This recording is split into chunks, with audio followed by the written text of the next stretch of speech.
Good, good. How you going there, mate? Good. Good to see you. That's good. Good to see you as well. And what time is it for you in America? It's It, 9 o'clock. Did you it say is it is now 9:50 a.m. 9:50? Okay, so I'm an hour late then because we were supposed to go 9 o'clock your time. Yeah, I It's think daylight savings screws up the it's GMT plus 5. I think it's technically GMT plus 4 for this current 6 months, and then it it's goes back. So crazy. It's Google crazy, isn't screwed it? me. Yeah, yeah. I've It's a I've actually left some of the analog clocks in my home. I just leave them now.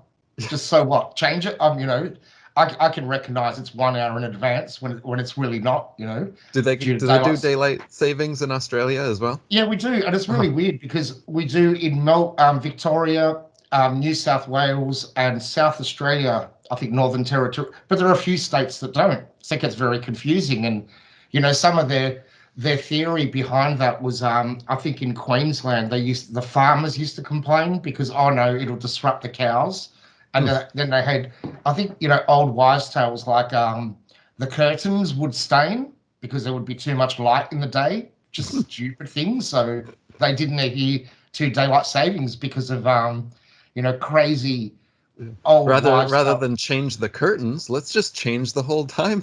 Yeah, yeah, just crazy, insane, and it never really made sense to me. I guess but when you're younger, the whole nothing made sense, right? Because it didn't make sense. Even the seasons, and even yeah, go into the daylight saving thing. All of that never made sense to me. Like, why are you doing that for? Why are you adjusting it? And I wonder whether there is some nefarious purpose behind it now, because the people would have realized the deception, um, had they not adjusted these crazy time zones. When you look at them, they don't even make sense on a sphere whatsoever.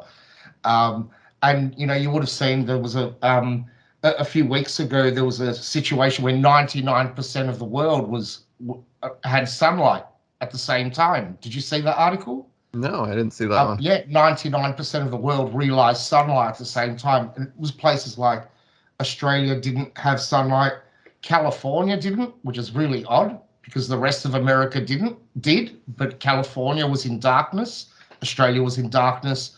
But it makes sense if you look at it on a Gleason's map with a light projecting over it. It makes far more sense. And there was a video that I saw that someone actually demonstrated it, both using a sphere and whether it would cover 99% of the sphere, or whether it could cover 99% of the land on a Gleason's map. And it made far more sense on a Gleason's map. Well, So on a globe, there should be no angle that you should be able to get any more than 50% sunlight at any time of day, right? I mean, no at any matter time how of it's day, spinning or where it is positioned, the the way that tilts, globe model, the heliocentric model works, yeah, yeah, no matter the tilt, no matter what, yeah. you're only going to get 50%. Whereas with a flat Earth, of course, depending on where the sun is positioned and how the rays go out, then yeah, you could feasibly get up to 100%, I guess. But And it with makes you and it yeah, makes you wonder on both models, why doesn't that occur all the time? Yeah. So it seems there's a certain part, this sky clock has certain, you know, perpetual parts that just keep occurring every who knows how long.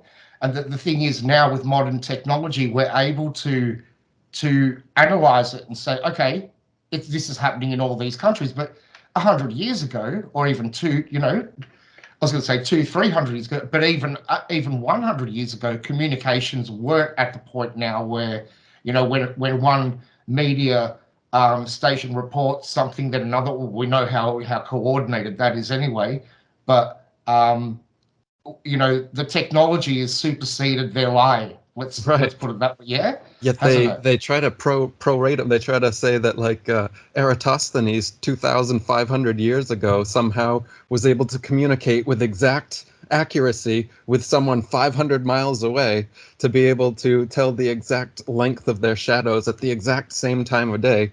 So they must have been sending like notes to really fast pigeons, just like Pigeons and communicating back and forth. It's just creating.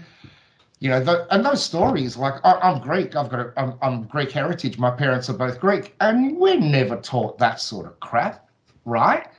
You know how everyone goes, oh, the Greeks, not really, because even my parents are very, and I speak with my uncles and many Greek people, and it's not, it wasn't scientifically, proven as everyone accepted it. No, not at all. And Exactly. if you Yep. go back to the Bible, like go back to the Greek Orthodox Bible, it never mentions a sphere whatsoever. And it's based on a geocentric system. And that's what most of the Greeks actually believed at the time. Plato, and you had many, many philosophers who were always questioning the shape of the earth beneath their feet and what was occurring. And it was usually, and if you look at many devices that were built by the Greeks, the Antikythera device, the astrolabe, they were built on a foundation of a geocentric. They're held planar, aren't they? You hold Right. them flat and Right. everything moves above you. So this notion that the Greeks, because of Eratosthenes, or how people pronounce it in various ways, but he wasn't a very well-known Greek, and I think it's been mentioned on a few channels that his name didn't appear till most recently, I'd say. um, you know, but people use him as empirical proof. Let's trust the guy 2,500 years ago with sticks and shadows. And the story is just preposterous when you dive into it. And I think I wrote about it briefly in my book, because when I started, I wanted to debunk flat Earth like everyone else did, that story you hear. And one of those was the Eratosthenes experiment. So looking at the varying stories, sticks and shadows, then you'll get someone else, oh, he used an obelisk. Well, was it a stick or was it an obelisk? Oh, Neil deGrasse Tyson, oh, it was a well. Well, Yeah. what Right. a well, or is a stick or an obelisk? Right. It It should keeps be changing. documented. Yeah. It keeps changing, doesn't it? Or was it a combination? Sometimes they do use a combination of all three, or an obelisk and a well, or a stick and a well, or something like that. And it's just the story. But if we're really going to look at shadows to measure our environment, that's just insanity, because I've never Right. done that before. Have you? Do you ever go, oh, how long's what are the dimensions of this car or the wheels? Let me measure the shadows.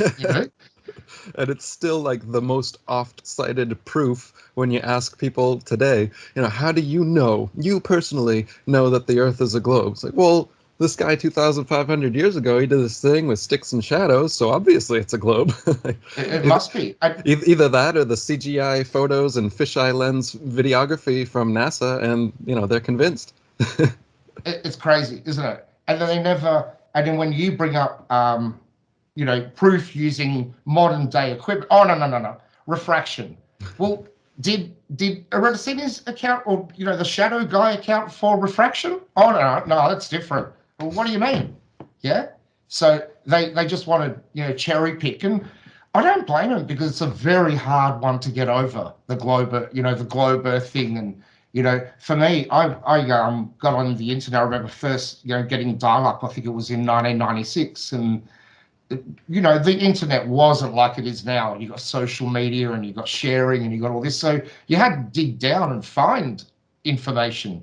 And I don't know why. I met a guy actually, and I used to be a salesperson, and a salesman, and I met a guy. He was probably the first conspiracy theorist I ever met.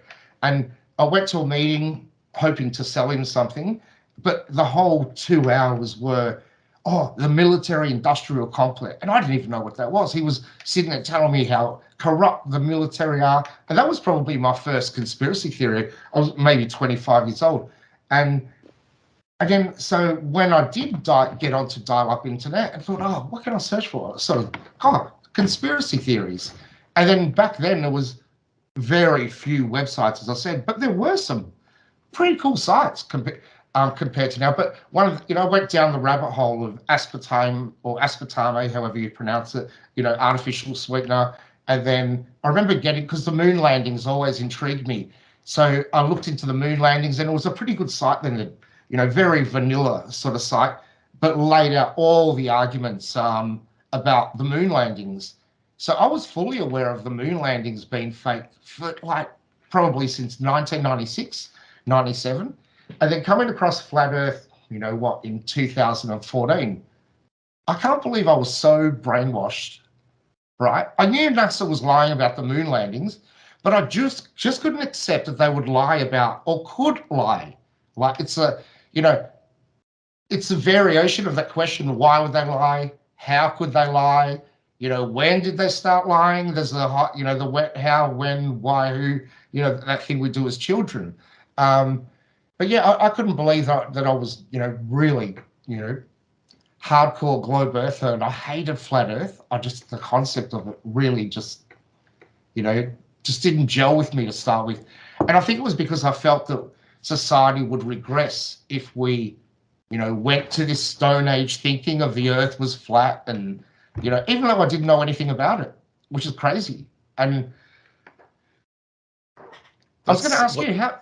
That's what they kind of propagate out there, isn't it? Is that the idea of a flat earth was believed by our stupid ancient ancestors, but then our smart modern thinkers, starting with Christopher Columbus and everyone, thereafter, Copernicus and Galileo and Newton, and these are like the forefathers of modern science. So they teach us this, and subconsciously it feels that way. It's like, well, if this thing were true, the flat earth, then that would mean that all of the greatest thinkers, in modern history were wrong, Yeah. or bigger than that, were part of some conspiracy to delude us all. And it just seems far too vast and involved to even be possible. And I had the same thoughts when I was first looking into flat earth books and everything. In the back of my mind, because you want to cut it off your list, like tick it off your conspiracy theory list. It's like, you look at JFK, like you said, aspartame, moon landings, got it. And then you come up to flat earth and you're like, well, that's so ridiculous that I should be able to tick that one off pretty fast. So let's just go for it. And you look into it, and the things, the way they talk about it's direct measurement and actual mathematics and observation and empiricism being used, versus when you watch a NOVA or NASA or whatever National Geographic documentary that has nothing but CGI and all this imaginative language and all these planets spinning by you and stars and it, compared to what I'm reading in the flat earth book, it's like, this is bare bones. This is like if I was doing construction or something, versus the NASA stuff, which is like, this is like fantasy, science fiction, Star Wars, Star Trek type of stuff. And so which one are you going to use when you're actually trying to find out, what's going on here? Actual direct measurements, observations, mathematics, or this imaginative stuff? And they're mixing mathematics into it as well. So they have the weirdest unprovable math. So they'll say things like, oh yeah, we know that this star is so and so far away because of the color of the light that we receive from it. And if it's a certain shade of red versus a certain shade of blue, they determine whether it's coming towards us or moving away from us. And they have all of these supposed, and then math based on this color theory, which is, so if you can have a totally internally consistent mathematical model based on the heliocentric system and have your, nerdiest mathematician confirm that, yes, all the mathematics works, but that doesn't mean that it applies to reality. You're basing it exactly right. on something like, oh, color change, therefore 1.7356, because this, level of hue change between the red shift and the blue shift. So, yeah, they got math, but, it's not based on anything, versus the math that you're seeing in the flat earth books, which takes, okay, a globe 24,900 miles in circumference, using the Pythagorean theorem, you have to have a certain amount of curvature per mile, exponential, and then you see it all worked out, and then through observation, you can see that the necessary curvature is not there, and you can do these experiments for yourself at altitude, at sea level, and you can see, now they've gone up, up to 120,000 feet in amateur balloons, and they're able to see hundreds and hundreds of miles in all directions. The horizon rises all the way up with the camera the whole way and is still flat all the way around. And Absolutely. it's case closed right there, because if the Earth is a globe, then the curvature, the elusive curve, is physical, and it would be going downwards from you from where you're standing. Just the fact that the horizon seems to go up, right? You look at the ground and it's at your feet, but then you look straight ahead and the horizon is at your eye line, even at sea level. Well, that tells you right there that the horizon is an optical illusion. It's not the physical curvature of a globe. If it was the physical curvature of a globe, you would never, even at sea level, be able to see the horizon at your eye level. It would be below your feet level, of course. But Absolutely. we already know that perspective works that way, because when you look at a road or a train track, they converge into a point. And we know that that never happens, and the roads don't suddenly get narrower and narrower until they end at the horizon. No, it's an optical illusion. The road is parallel. The train tracks are parallel the whole way. Same with the sky seeming to ramp downwards. You see a plane, it's going straight, but from our view, it seems to go down, down, down towards the horizon, just like everything on the ground goes up towards the horizon. So this is all the nature of perspective. And Yeah, globe earthers, like, somewhere in the back of their mind, they know this, and they know it. they try to accept it and also not accept it, because the Earth has to be a globe. So but the reality is, wrap your mind around it. If you go up 20 miles and the horizon is rising with you the whole way, it is not the physical curvature of a globe. This is an optical illusion of perspective that follows us everywhere we go. So when you talk about Absolutely. ships disappearing over the horizon or whatever, they're not disappearing over the physical curvature of a globe. They're disappearing because they've passed the vanishing point of perspective.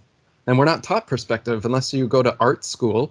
And so most people, they're just taught their heliocentric astronomy in fifth grade or whatever, and they never learn about perspective until a flat earther comes along and tells them about the law of perspective, which has always been the law of perspective until about the past 10 years. Have you come across this?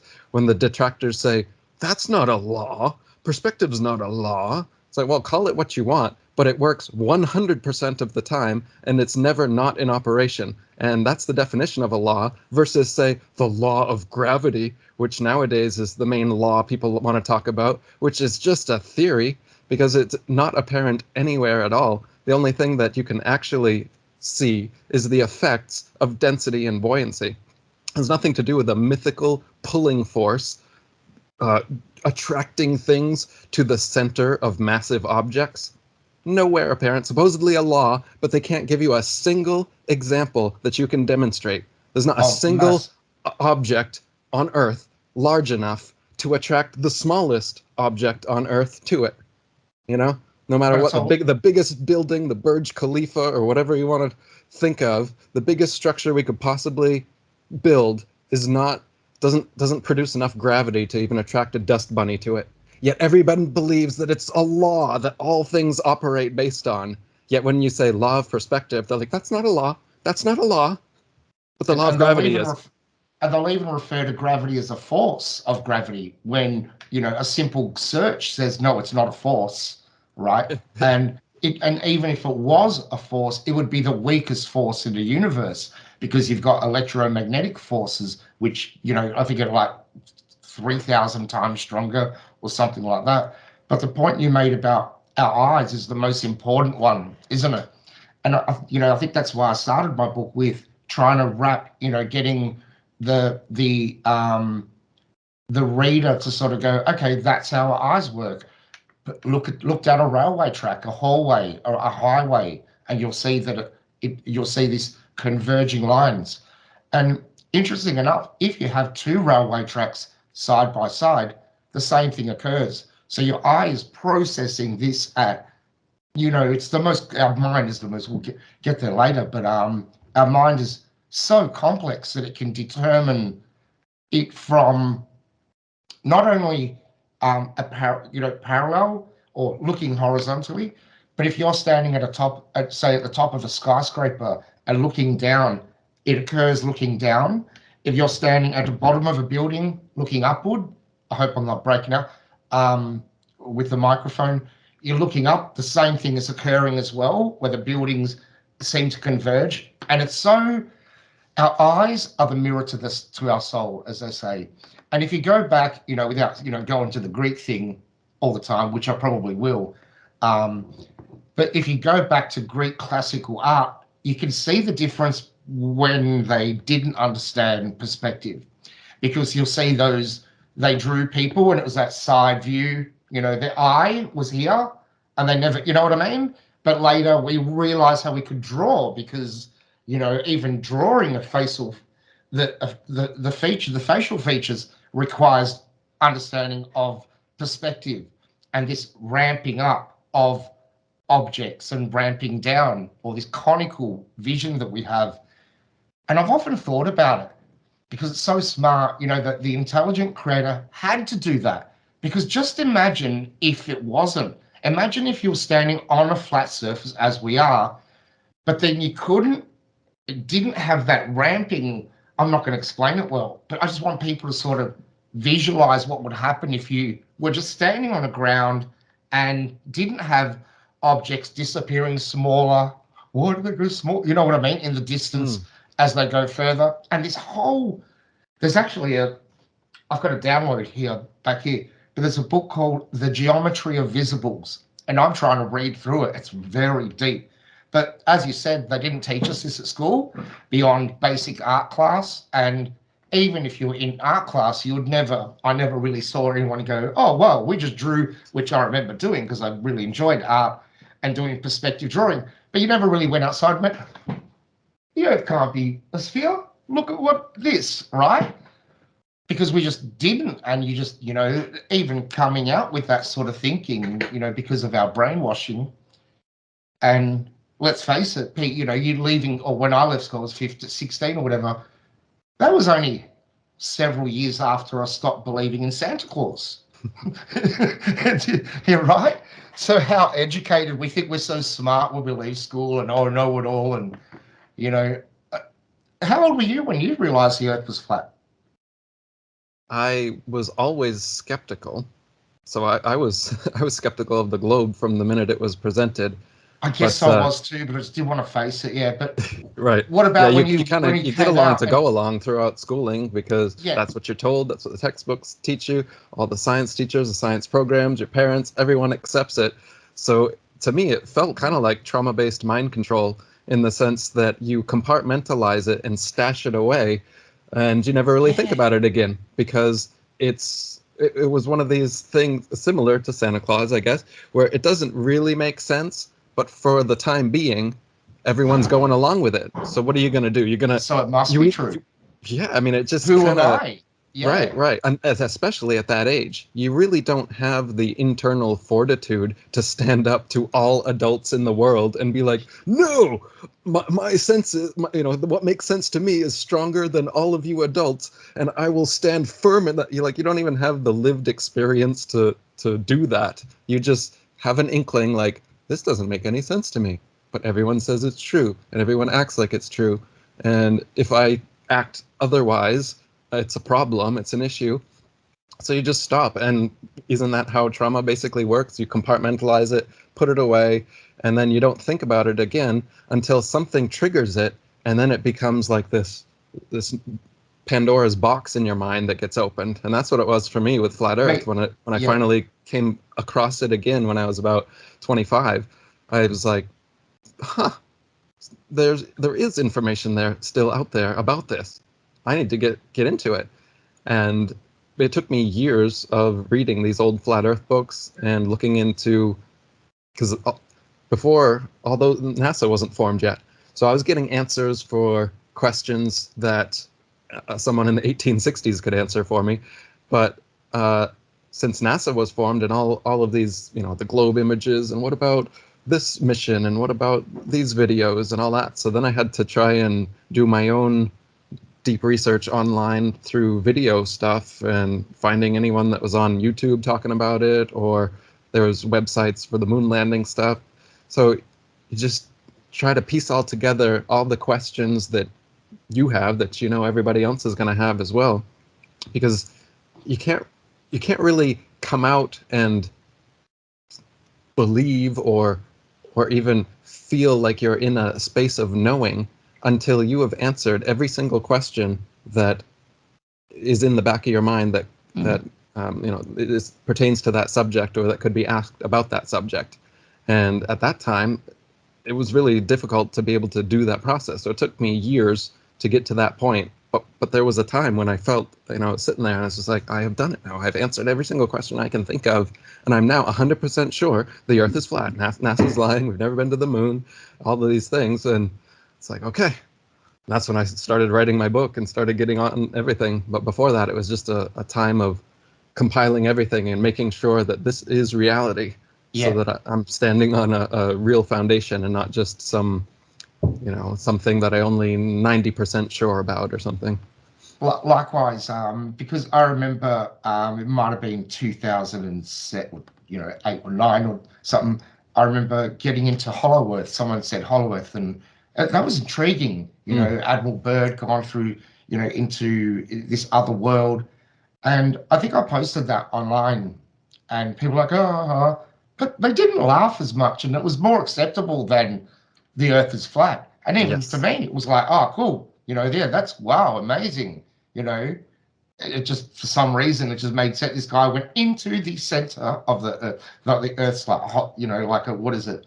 The traditional hollow Earth model has a crazy second sun, Agatha inside. in the inside, and so it's hollowed out, and you can enter from the north or south pole of the globe. Yes, and which I don't know how that would work with gravity and all that stuff. And spinning, and now you're spinning on the inside rather than the out, on the outside of the ball. Right. And just you don't get in, But I remember posting that, and as I said, there wasn't hardly any ridicule. But when but even when I did, and I came across Flat Earth through a Facebook post that someone did, around early 2014, I reckon it was.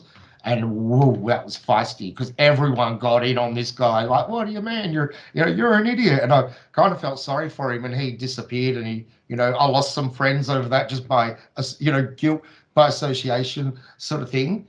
And then I left it, and it was maybe 4 or 5 months, and just kept, people kept mentioning. I was like, oh shit, man, I've got to debunk this. This has got to get debunked, And I'm Greek, and that Greek guy did the shadow experiment. Pythagoras was Greek. I could prove that it'd be a modern day guy to prove the Earth is a ball, and that's where I, with this stubborn, attitude and ego behind me, because I'd seen years before, I'd seen even well before Flat Earth, that spiraling video with the Earth chasing the sun and all that, and I was like, wow, look at that, and I'd show my kids and try and sound smart, So I knew how fast the alleged Earth, the spin of the Earth, the spin around the sun. I didn't realize the sun was actually, 500,000 miles an hour through the universe as well, and the expansion theory too. But yeah, I dived down and I've got to debunk this. This can't be, when, as I said before, we're not going to go down this path. And I would say that like you, I wasn't prepared just to take anything as proof, though, by any side, because I was listening to the globe Earth arguments and looking at the way they would ridicule was really putting me off the research. Going, oh, you're dumb. You're this. It's like, hang on, we can't do this. It's not the way And then you'd say, especially when these people are doing high altitude balloon tests, doing long distance video. What are you guys doing? Nothing, but you're calling them dumb. So I was starting to sort of, hang on, getting to the middle ground, sitting, in the middle, sitting on the fence, if you like, and that's not good because that's a dangerous position to hold. So then I just had to go outdoors, and I think like you said, it's the reading, it's the experience as well. So 1 minute they're saying, oh, you can only see so far, but then you go outside and you can see a mountain range 100, 200 kilometers away or 150 miles away. You've got to question yourself. How come I can see so far? So I'm seeing well beyond the curvature of the Earth. And then your brain will go, well, maybe the Earth is just bigger than what we've been told. And that wrecks everything as well. Because if it's bigger, then it needs to spin faster to complete a daily revolution. The whole gravitational mechanics just falls apart right there, doesn't it? The idea that Eratosthenes calculated the exact circumference of the Earth with his sticks and shadows, there goes that.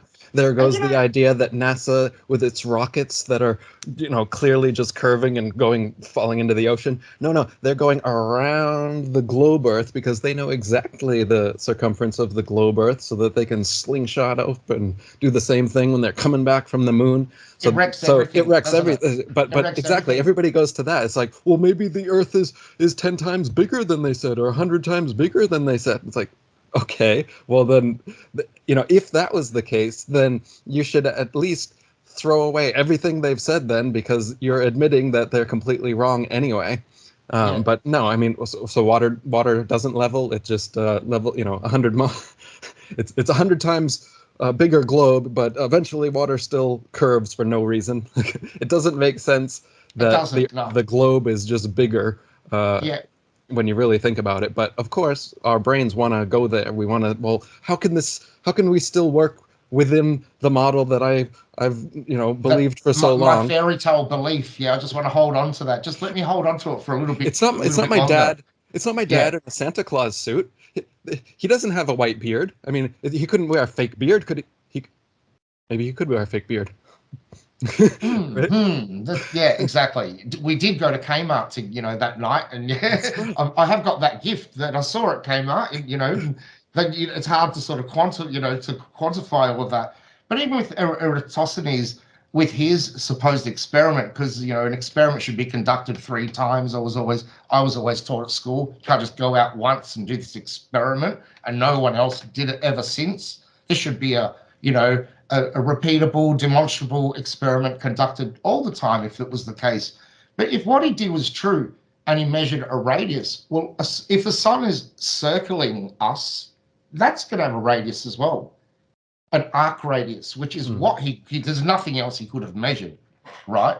So technically, you probably can measure through certain locations the sun arcing because of the shadow. I don't know if it's been done anywhere, but a circle has a radius, a sphere has a radius as well.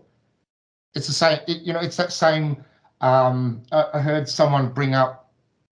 You might hear this argument where you'll say, "Oh, the Earth spins 1,000 miles an hour," or that's what they tell us.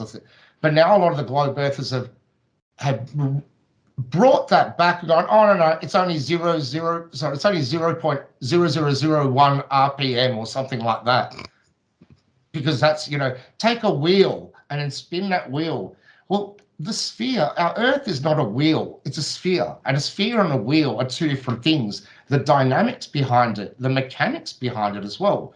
Because on a sphere, as you know, the equator, the equatorial speed is larger or greater than the speed at, say, in America, North Pole, and you don't have that on a wheel as such. That they're trying to say it's only the RPM thing now, like a clock goes around once a day, and you won't feel this. So yeah, Exactly. So they're on just a globe, it's 1,000 miles per hour at the equator, and then say at the mid latitudes, now you're only going about 500 miles per hour, and then at the North Pole, you're going 0 miles per hour, just pirouetting slowly like that.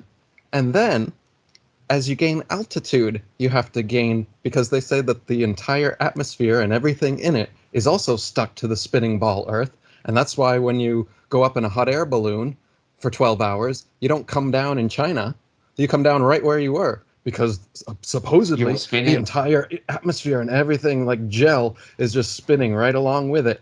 But that means that at, say, 5 miles high, 10 miles high, well, guess how fast you have to be going now, to the point that when they're at the International Space Station that's supposedly up there, something like 200 miles high, they got to be going 17,500 miles per hour at all times just to keep up with this supposed spinning ball Earth and atmosphere that they're in. And of course, that keeps going to some undetermined altitude that they don't even tell us. So at some point, the spinning atmosphere that's going over 20,000 miles per hour, allegedly, if you get to that point, and apparently they did, because they've gone to the moon and Mars and wherever else, whatever craft they're in has to pop out of this amazingly fast spinning atmosphere into non-spinning, non-gravitized, non-atmosphere of outer space. What is the point that happens? How could that possibly happen? How could it attract the atmosphere like gel and everything in it so perfectly, but then there's this one point that you escape from, You just go, and then you reach into outer Yeah. space? Or are you saying that it's not like that, and it just slowly, the atmosphere slowly starts to release things to an undetermined rate? But at the After height the of the current ISS, line. everything, and geocentric, geostationary satellites and everything, those are all spinning right perfectly with the Earth. At the correct latitude too. Like I said, if you're at the mid latitudes in the north, well, then it's very different from the equator or right over the poles. And they think that this math just works fine with planes taking off and landing and going in all different directions all the time.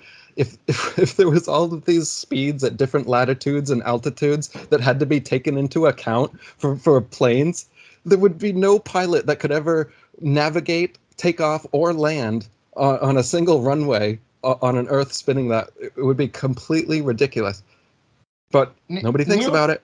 Neil deGrasse Tyson, I saw a video, I think I put it on my YouTube channel a few days ago, but he's trying to say now that the Earth is spinning, and because he's trying to justify the tides, and he said, oh, forget what you've been taught at school about tides. It's not the moon, it's not this, it's we are spinning into the water. He said, so picture the water as a solid, and the Earth spins, so we're spinning, and because we go into the bulge area, and we're it's just insanity. And the guy looked at him and he's going, really? He was like, yeah, and when Neil's like trying to act all friggin' sophisticated. And like, when did that change, Eric? Because right. I didn't realize that changed. Did you change? He's doing that all the time. He's Neil comes up with these little metaphors, I think, when he's in the shower or on his way to bed, and he's just like, I'm going to say that the field goal that the football kicked because it missed was because of the Coriolis effect and the spin of the Earth. Had nothing to do with the actual kick or the wind speed or anything like that. No, it was the spin of the Earth. Unbelievable. And he tweets about it, and he goes on interviews talking about it. Yeah, I think that was the Cincinnati Tigers, wasn't it? And the deflection of the Earth caused just to skim by, and he shows a picture of it. And yeah, sure it did. But these long ski jumpers that go down the mountain, they target out, they go like 1,000 feet or something. Do they have to account for this deflection? Well, just wait for one of them to radically alter their course, and Neil will be on his podcast telling you exactly why. Yeah. I'm sure. Maybe because he said, because of the alignment of the field I checked the lateral and the lateral position of the field, and yes, it was exactly in line. And then I did, it's just like such a friggin'. Is he embarrassed by his own words, just listening to himself? But, can I just go back, just rewind a little bit? Because you made a really good point before about, when we are too young to go, well, who am I to question it? And then you'll probably get to an age and go, hang on a sec, well, even if I do question this gravity thing that they're telling me on Australia, spinning around, stuck upside down, is that the same gravity as the gravity in America? Like, why does it react differently or whatever? But even let's say you do that, you immediately, you're going to be dumbed down by your peers. Oh, you just don't understand it. Don't you know that math, they go back to that argument. So you just shy away from it. That's why I sort of asked you, what age you were, because it's very critical, being too young, you're not going to get out. Being too old, you won't do it as well, because then you've got a career behind you. You don't want to lose clients, your job, if you're a pilot going out and saying the Earth is flat, right? Or questioning it. So there's more trauma again. So like I said, it was trauma-based mind control when it was introduced to you as a child. You compartmentalized about it, forgot about it for a while. And then when it's brought up again and you want to do anything besides just ponder it for yourself, meaning talk to your friend, your family, anyone about it, you're going to get more trauma now. You're going to get more trauma. Yeah, for sure. More trauma. All these abused Stockholm Syndrome victims around you are going to see you standing up to the abuse, and they're all going to be like, stop it. And they're going to give you more trauma to make you sit right back down. They're going to, ad hominem attack you and do all of these logical fallacies to take down your argument. Most of them are based on your character. the fact, how could you possibly believe that? Why would they do that? They'll come at you with incredulous attitude, and suddenly you're the crazy guy, and Oh, friends, family you've known your entire life will now treat you totally differently, because I mean that is trauma. That's very traumatic, and it's unfair, yeah, and it should be a sign to people to take note. Like, to take even note. even even if this thing was true, like even if flat Earth is the dumbest thing ever and the globe is reality, why are we treating people who are questioning it like that? Yeah, Do we yeah, do we it's do so that true. with all other fringe groups So and true. And minorities? Is that accepted for that that's minority? exact that's exactly right. That's exactly where I was going to go. That in a world of don't bully people, don't Right, do that, don't say right, that. That boy wants to wear a dress. Don't leave me alone. Oh, but flat earthers, rah, yeah, unleash the beast towards them, right? right. Unleash the kraken. Go get them. Doesn't matter what you say, because even on Twitter, if there's a discussion in Australia about allowing the Aboriginal Indigenous community, into the Constitution. So if I go and comment on any of that, people go, and I might make a pretty darn good comment, but people then go to my profile, go, oh, he's a flat earther. Come back, go, oh, but you're a flat earther. What would you know anyway? But I think the tides are turning, because then I get people coming in going, oh, well, the earth could be flat. And I think, like, credit to you, like you're, like known to be a champion in this cause for how many years, right? In a lot of different topics, but in particular, flat Earth. I think there's a tipping point, and it's coming soon. Yeah, I think that tipping point of what you said, people go, oh, hang on, don't they question why he's being bullied and for so long? Because I've been, publicly 7, 8 years as a flat earther, and now I should get a lot of my friends who first pointed them, like, did all that at the pub or whatever, that was feisty situation. A lot of them now are like flat earthers. Mm-hmm. That's cool. And I love that, and you see just, because they see, I think most people I think what we went through in the last 2.5 years, I don't know if we can bring up the, lockdown, all that sort of, if you want to talk about that, but that opened a lot of people's eyes, didn't it? It's Mm-hmm. like, oh, wow, there can be a worldwide government. I watched your video today on the New World Order one that you just put out.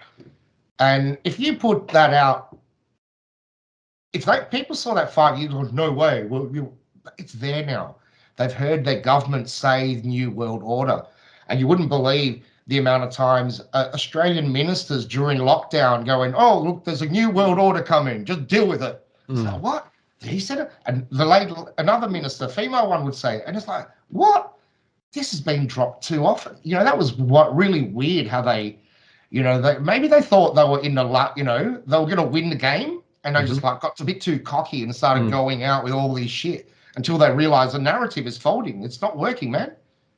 And but to hear, to see what happened, and then these people go, well, how could they lie? How could all governments lie about shaping the earth? Like, really? Didn't you just Mm-hmm. see what happened? Right.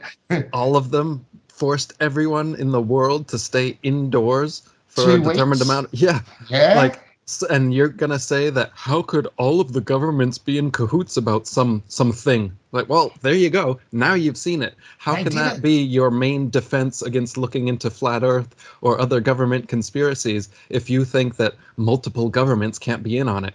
Well, they're in lockstep on this thing that you can clearly. I mean, you can research the heck out of this, and you're gonna find it's nonsense. And everyone went in lockstep over this nonsense. So, you know, that is no longer a valid And excuse and for they went, literally and any conspiracy theory that involves a worldwide group. definitely, Yeah. yeah. And you wonder, like when you look at this group that just, perpetrate this onto us, they're not that big. It's not that big a group compared Mm-hmm. to us, right? It's Right. only, 10,000 people. What we do, it's nothing, man. Right. It's not a football stadium the top level people. I wouldn't even say it's 10,000. Probably Mm-hmm. exaggerated there. But what about people at the top level space program? What, 10,000? You reckon? Not even, again, would you Right. say? No, not Not even. really, no. There's only 500 plus people that have claimed to have been in outer space. So that's, as far as lying about that, you only need That about 500 people signing NDAs and sworn oaths as Masons. That was the ancient version, was they had these Masonic rituals, and every degree you rise, you have to swear gruesome oaths about, if you ever divulge these secrets of Masonry, let my tongue be cut out at the root, let my intestines be pulled out and strung over my and neck.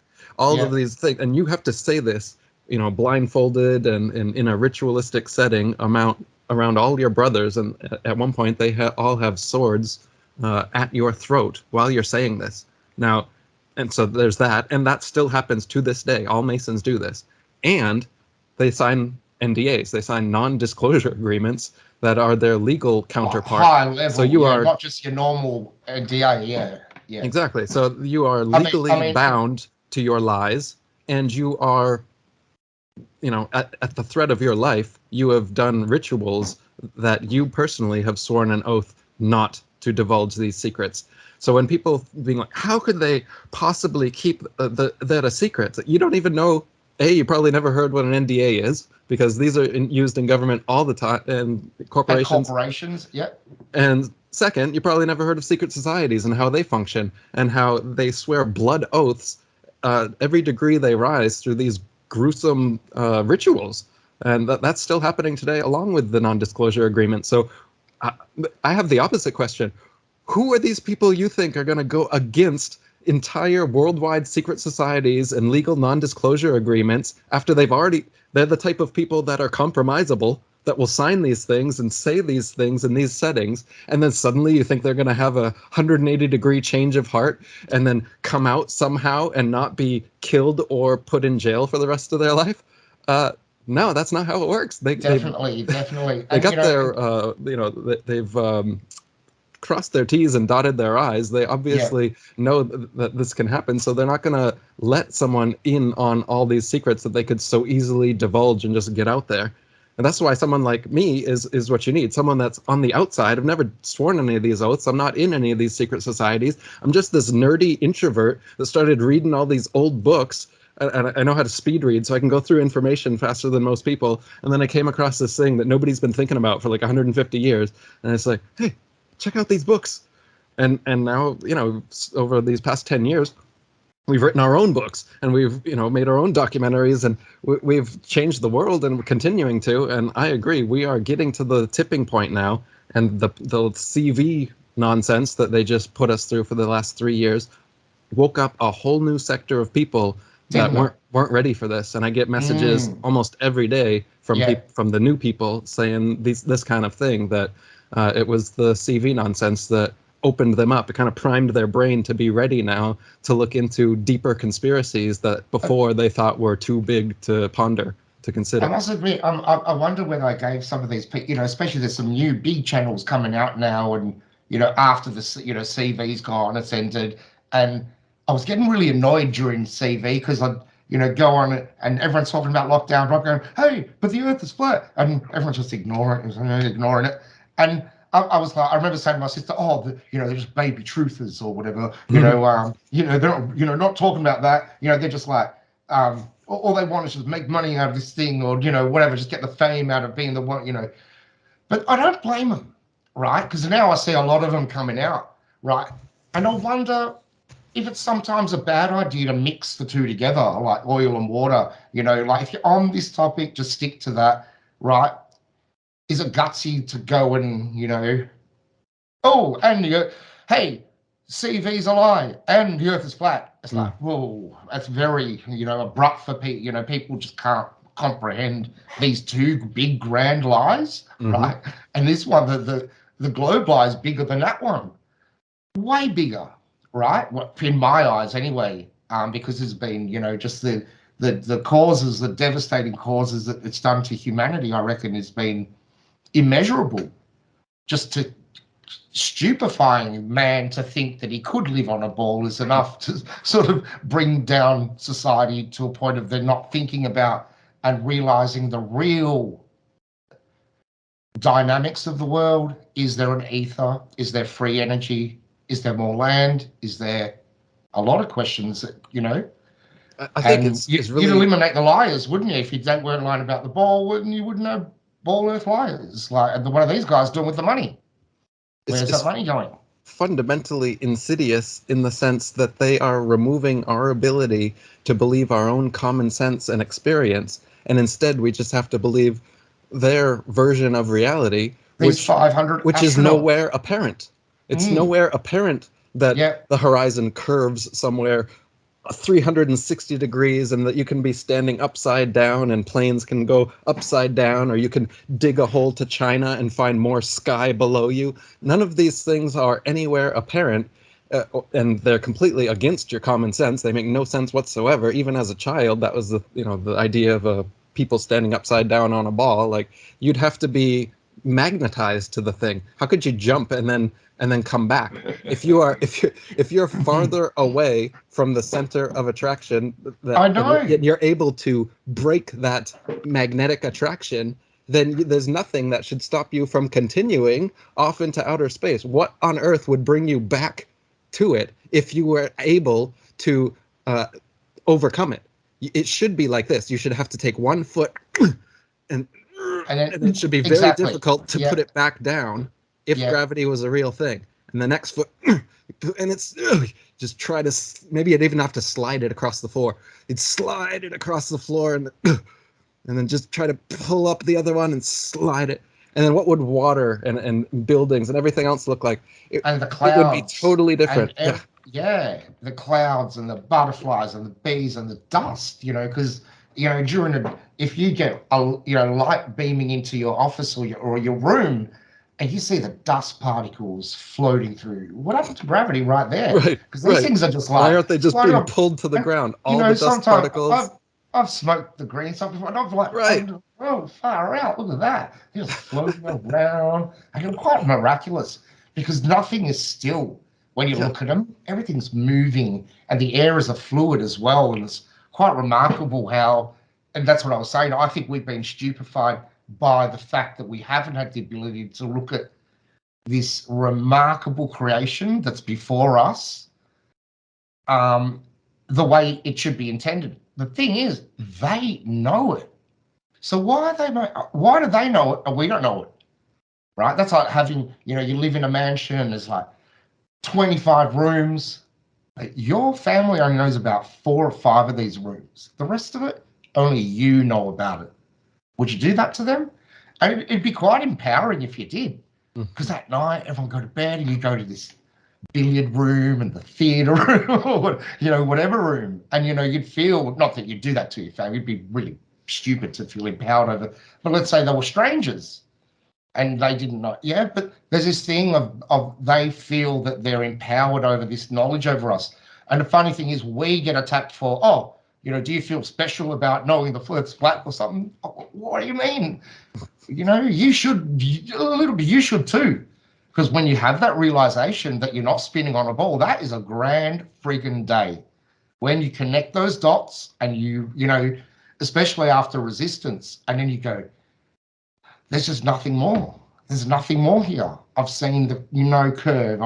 Water lays level over rest. The impossibility of space and the having an atmosphere adjacent to a vacuum.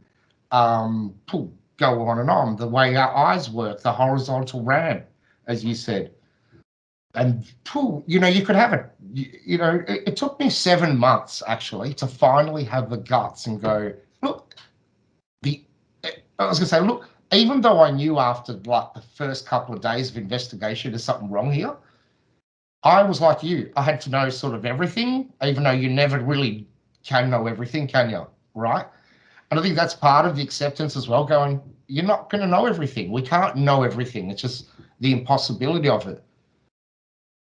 But that day was a huge day. I think, every hair on my body just stood on end, like connecting to the ether. It's like, wow, cry, like just crazy. Like, imagine if the whole world went through that and we just all went, what? We're all brothers, we're all sisters, we're all like family effectively. because whichever model you believe, whether whichever story you believe, the Adam and Eve story or the evolution story where one thing evolved became two, that's crazier than the Adam and Eve story. Whatever, they're both they're both questionable. Mhm. But that means if every offspring became from these two people, then we're all brothers and sisters effectively, regardless of color, creed, And our tongue. they always talk about how they need like an off-world enemy to be a unifying factor for humanity. They always talk about how you need some kind of alien enemy to unite all of humanity. Well, rather than a fake alien invasion, which is what they've got planned for us with Project Bluebeam, the real enemy that humanity can come together and realize, this is why I call Flat Earth the Achilles heel of the New World Order, is this. Rather than us all unifying against their fake enemy that they're going to create for us as a reason that we all need to come together under the UN to fend off this alien threat, we have a real enemy, which are these rich psychopaths that have taken control of humanity and lied to us for so long about things like aliens and evolution and the Big Bang and the globe and all of this. And we can unite with that feeling that you and I and everyone has had when you finally get to the realization that you have been lied to. The earth is flat.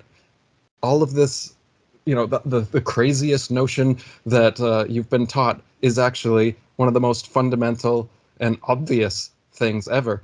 And that's the reason why. Why would they lie? To me, it's to remove your common sense and to make you look at them as authority figures. So you're like a little child again. The second you can no longer believe your own lived experience and common sense about this, the most fundamental thing in reality, thereafter, every single intellectual thing in your life, you've now been stunted. You don't believe your own common sense or lived experience. You believe authority figures and their explanations. So that's what you're going to go to for the rest of your life for everything else. You're going to look up to these authority figures, which these secret societies place in power positions for us in the media. So you've got your heroes and your anti-heroes. You got your opposition and your controlled opposition. So and that's why they got the eagle and the Freemason looking at both wings. It's got two heads because they don't just give you your movement. They give you the counter movement to your movement as well. So no matter which side you're on, you're being controlled by figureheads who are all part of one world system. This great work that we're talking about, the New World Order. Definitely, yeah. And when even the video you put out today, when you look at the family and the bloodlines that are behind it, it's a very small group of people that have started this and that control it. And you sort of, you'd wonder, why would they lie? Well, I don't think it's money, because these people have more money than they even know what to do with, right? So kind of put that aside. And they print it. Yeah, exactly. So they don't really need, it's not the money thing. It's more of a controlling the mind, which is what government means. Govern and mentor and control mind. And how do they do it? I think I did a bit of a, write up on this in my book where, look at what they, controlling the mind through the government, entertainment, all these ment words, everything is related to this, controlling your mentality through, trauma. Trauma-based mind control. Isn't it? Yeah, and what wasn't this 3 years of CV locking us down, telling us that there's a threat that's gonna crawl if we don't, don't breathe oxygen or else you're gonna die. And people are believing this. So think of the power that these people have now because they've removed our common sense and lived experience. So why would they lie? They're lying constantly. They don't just lie about this. This just happens to be one of the oldest and most egregious lies that 99.9% of humanity for the longest time just went along with. And it removes your ability to have your own foundation, to believe yourself. You're just looking, and that's why they look at all these, Newton and Galileo and stuff like they're gods, basically. Like they weren't just regular people like you and I that came up with theories that have been promoted. No, they came up with the truth that had never been known before that, and we've only advanced because of them. That's what we've been taught. It's the exact opposite. And if you look at them, sorry to interrupt you, to interject, but if you look at these guys, they're all freaks. They're all weirdos. And, you can look at them and go, whoa, wow, look at his eyes. And, and Newton, read their Galileo, biographies. Cavendish, all of those guys were like freakish looking dudes with no family. I don't hear them having a family. did A lot of them married you their know, cousins. yeah, like just really weird families, really weird people that I don't think anyone would leave their children with that. You know, if you look at me, go, oh, I'm not leaving my kids with you, but they trust everything about what they say about these scientific experiments that, you know, I tried to find a photo of Albert Einstein on an aeroplane. Go find one. There is not a photo of him on an aeroplane. So he never flew. So you've got more knowledge at 35,000, 40,000 feet than what he did. Same with, you know, of course, Galileo and all those guys. There was no aircraft back then, but we've got more, far more experience, everyday life experience on this ball that they presuppose was assumed, or and I don't even think they did. You know, if you look at a lot of these guys as well on their deathbeds, they all kind of renounce their beliefs, and you know, I would, you know, not quite sure at this stage, and you know, I think that's done across a lot of fields where these, because really, I think anyone that's got an ounce of integrity would have to say that. You know, even like now, people go, "Oh, what does the Earth look like? What is if the Earth's on a globe? Then show me a map." I don't have a map. I could show you what people propose. You know, the Gleason map that's been around. Al-Biruni, I think his name was Biruni, the ancient Islamic philosopher, scholar. He first proposed the Gleason type map 1,000 years ago. I don't know how he did that. I don't have the means to do it. I just got through a 2.5 year lockdown. You want me to, you know, I haven't been anywhere. I haven't explored this world. I'm not, you know.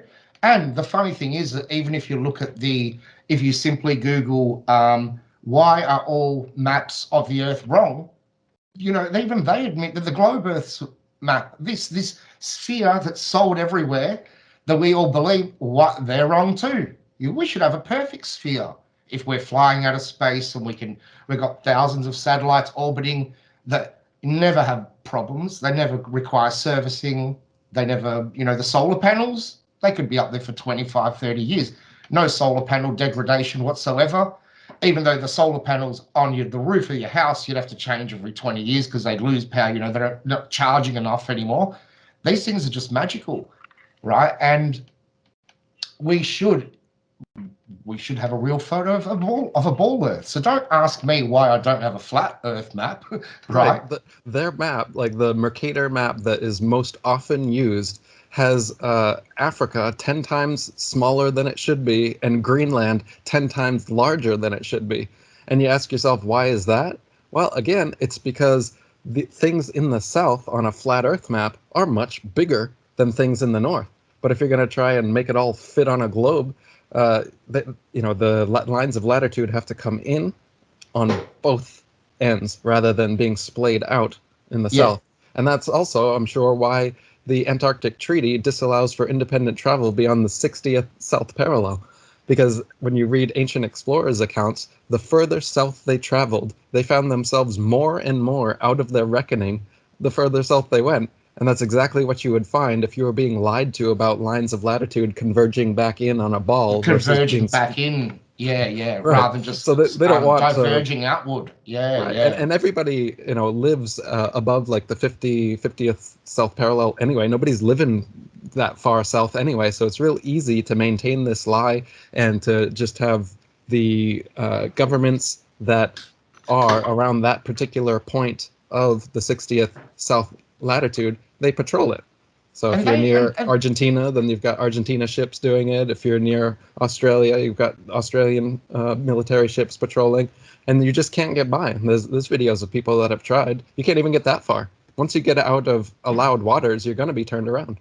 Absolutely. I find it fascinating that even as children, you know, they used to have these pirate movies and this whole pirate thing, you know, I was going to cover my eye with my hand, but I won't do it because someone will screenshot that right. I won't do it. But they had their eye patch on right over their eye. And it's like, and they got the skull and bones on their flag, which we know skull and bones with, you know, who that is. But they patrolled the seas, right? And you know, they learnt the knots to tie knots, and that's why you measure with knots, and You know, they like just all this terminology ties back, and I love the etymology, you know, behind, you know, I've dived into etymology for many years, and I love, um, you know, island. I see land, I land, because they were the pirates. They could see things, or, you know, some people say, yeah, I see land or I land. You could do it two, you know, various ways.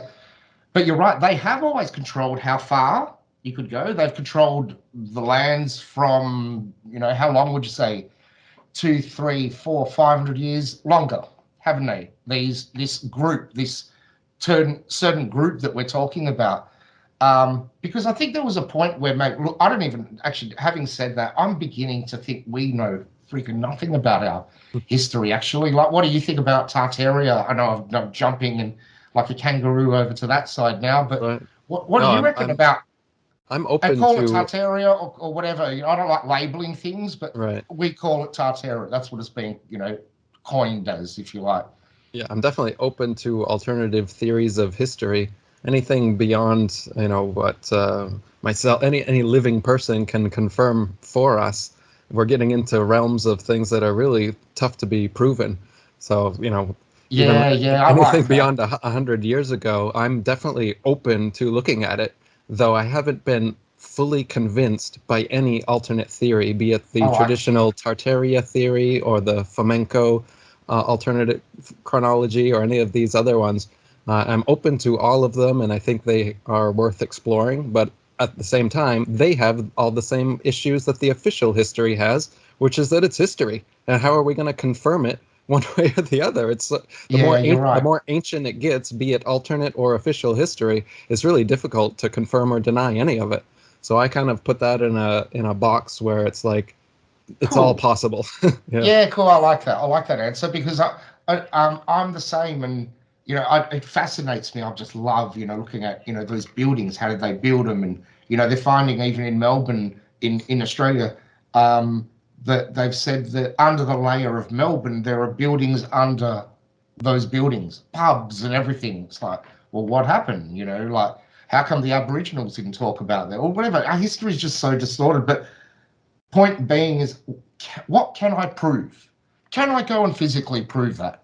Yeah. Can I go and touch it? And no, that's what I like about flat Earth. That it's the here and now, and anyone can go and prove it to themselves just by going outdoors and doing some basic experiments or just researching the heliocentric model. Because if that model doesn't add up, then it's not the heliocentric model, right? Mhm. It breaks the whole thing just implodes on itself, doesn't It's it? it's Yeah. pretty much the only conspiracy that you can go out yourself with literal instruments of calculation and measurement, and then use them and determine for yourself that there is a worldwide conspiracy. Like, Absolutely. you take out an astrolabe, you take a sextant, theodolite, a level, and doing these measurements, you conclude that there's a Your worldwide P9, conspiracy deluding yeah, people for hundreds of years. Like yeah. there's no other There's conspiracy no that you other. that you Grab your can take practical P900. measurements to come to that conclusion, whether it's JFK or the New World Order. Like I said, even these, Exactly, you mate. watch that video and you can see all these people talking about it and then writing books about it and implementing it. But even that, it's words, it's a video, it's So these other true. people saying stuff. It's still Yeah. not concrete, like, oh my God, they're all lying to us, so much as just simply you putting a level on a, on a fence post and seeing that it lines up perfectly with the horizon, and you can step all the way to one side of it, see the horizon all the way to that side, step all the way to the other side, see the horizon on that side. Hasn't curved at all. Who knows how far you're seeing? You can do the math, and you can see that Earth is clearly not what NASA and all the scientists are saying, and Yeah. it blows your mind wide open. And this is why it's the Achilles heel, more so than any other More conspiracy. so than And any it's other why one. You're right. people should be pushing this one Yeah. more so than Tartaria or any of these other conspiracy theories. Like I said, where Tartaria, you can research that for however long you want to. You're never going to get to the point that you know something because it's so far removed. Well, I mean, that's not a bad one too, because at least some of those structures are still there. Same with like giants, some of the bones are still there. At True. least at Yeah. least some of these conspiracies, they do have physical evidence, and that those are the conspiracies that are really the ones worth going into. I think the ones that are just in theory land, that's what they want you to do. The tinfoil hat conspiracies that they promote all the time, the ones that you can't really know one way or the other. Those should be your fun time conspiracies for people that are already into this. You want to delve into this or You that, want fine, to have a break, fine. yeah. But if you're having a real conversation and you're trying to just determine what is important to let people know about, like, this is the one. The flat Earth is the one. I think it's the thing that can wake everybody up because it's relevant to all of our lives, and it, like we said, you can do it any day of the week. Yeah. For and yourself. You can be a closet flat earther as well. Like a lot of people are, flat earthers, but they won't tell anyone, for fear of persecution from their family or their friends or their colleagues or whatever. But you can do that. You can hold that. And that is not that's an enlightening feeling, but it's an enlightening feeling when you finally, as we were saying before, you finally figure it out that, hey, what I'm sensing, what I'm seeing and what I'm sensing is reality. It is objective reality. And as you said, that, things like 9/11, can you physically go and grab some soil and test it for thermite and, do some, no, you can't. You can't do that, so although I do enjoy conspiracy theory, the 9/11 thing, but there's a lot of other ones. And as you mentioned, you don't have the ability to physically test them, with a level or with a, long distance. Get a P900, a Nikon P900, or the P1000, and some of the footage that you see is just like, well, you could do that yourself. That's the difference, isn't it? Yep. I think that's the biggest difference with flat Earth is you can scale water. You can go, well, water in this glass is level. I put it in the sink, it's also level. I put it in that bucket, level. If I put it in a swimming pool, level. The lakes are level. What about the oceans? They just curve 360 degrees for no reason. Yeah, of course they do. And that critical thinking is, incredible. I was a moderator of you probably know that there was a group on Facebook, had like 125,000 people at the time, the official Flat Earth group or something. And just those daily arguments and discussions were just feisty. But the good thing is you'd see even back then people breaking through, and I love seeing those people that are intellectually honest enough with themselves to say either I don't know, so yes, therefore I will sit on the fence even though I lean more on the flat Earth side. But I see that occurring, and we're going to go through a major 2-3 years. I think the next 2-3 years is going to be huge on flat Earth. I just see it growing exponentially now. I think, did you see there was or you can just go to TikTok and type flat Earth into the search bar. 3.5 billion people have searched for flat Earth. So it's huge. That's, I'm not saying that all of them were, because a lot of it could have been to ridicule flat Earth and just to check it out first time, but just to have that level of attention and people seeking for answers and even just looking at it is, mate, I think it's just, there's no other way, because what they say, once you go flat, you never go back. You don't sort of go, back to the ball, and very few, I think that the ones that say they have are very disingenuous anyway, because what proof did you have to go back to the ball? What happened? Did you get a real photo of the Earth? Did you, you finally believe those 500 astronauts? Yeah, so it's just laughable that there are those anti-flat earthers, though, that just consistently, no matter what you show them, here's a photo of 140 kilometers away. Oh no, they'll show you a 7-mile one and the bridge is curved. It's like, really? I'm just showing you 140 kilometers and you're showing me here at 7 miles or 20 kilometers. So I think they're doing them. They just should shut up, because they're probably creating more flat earthers than anyone else out there at this stage.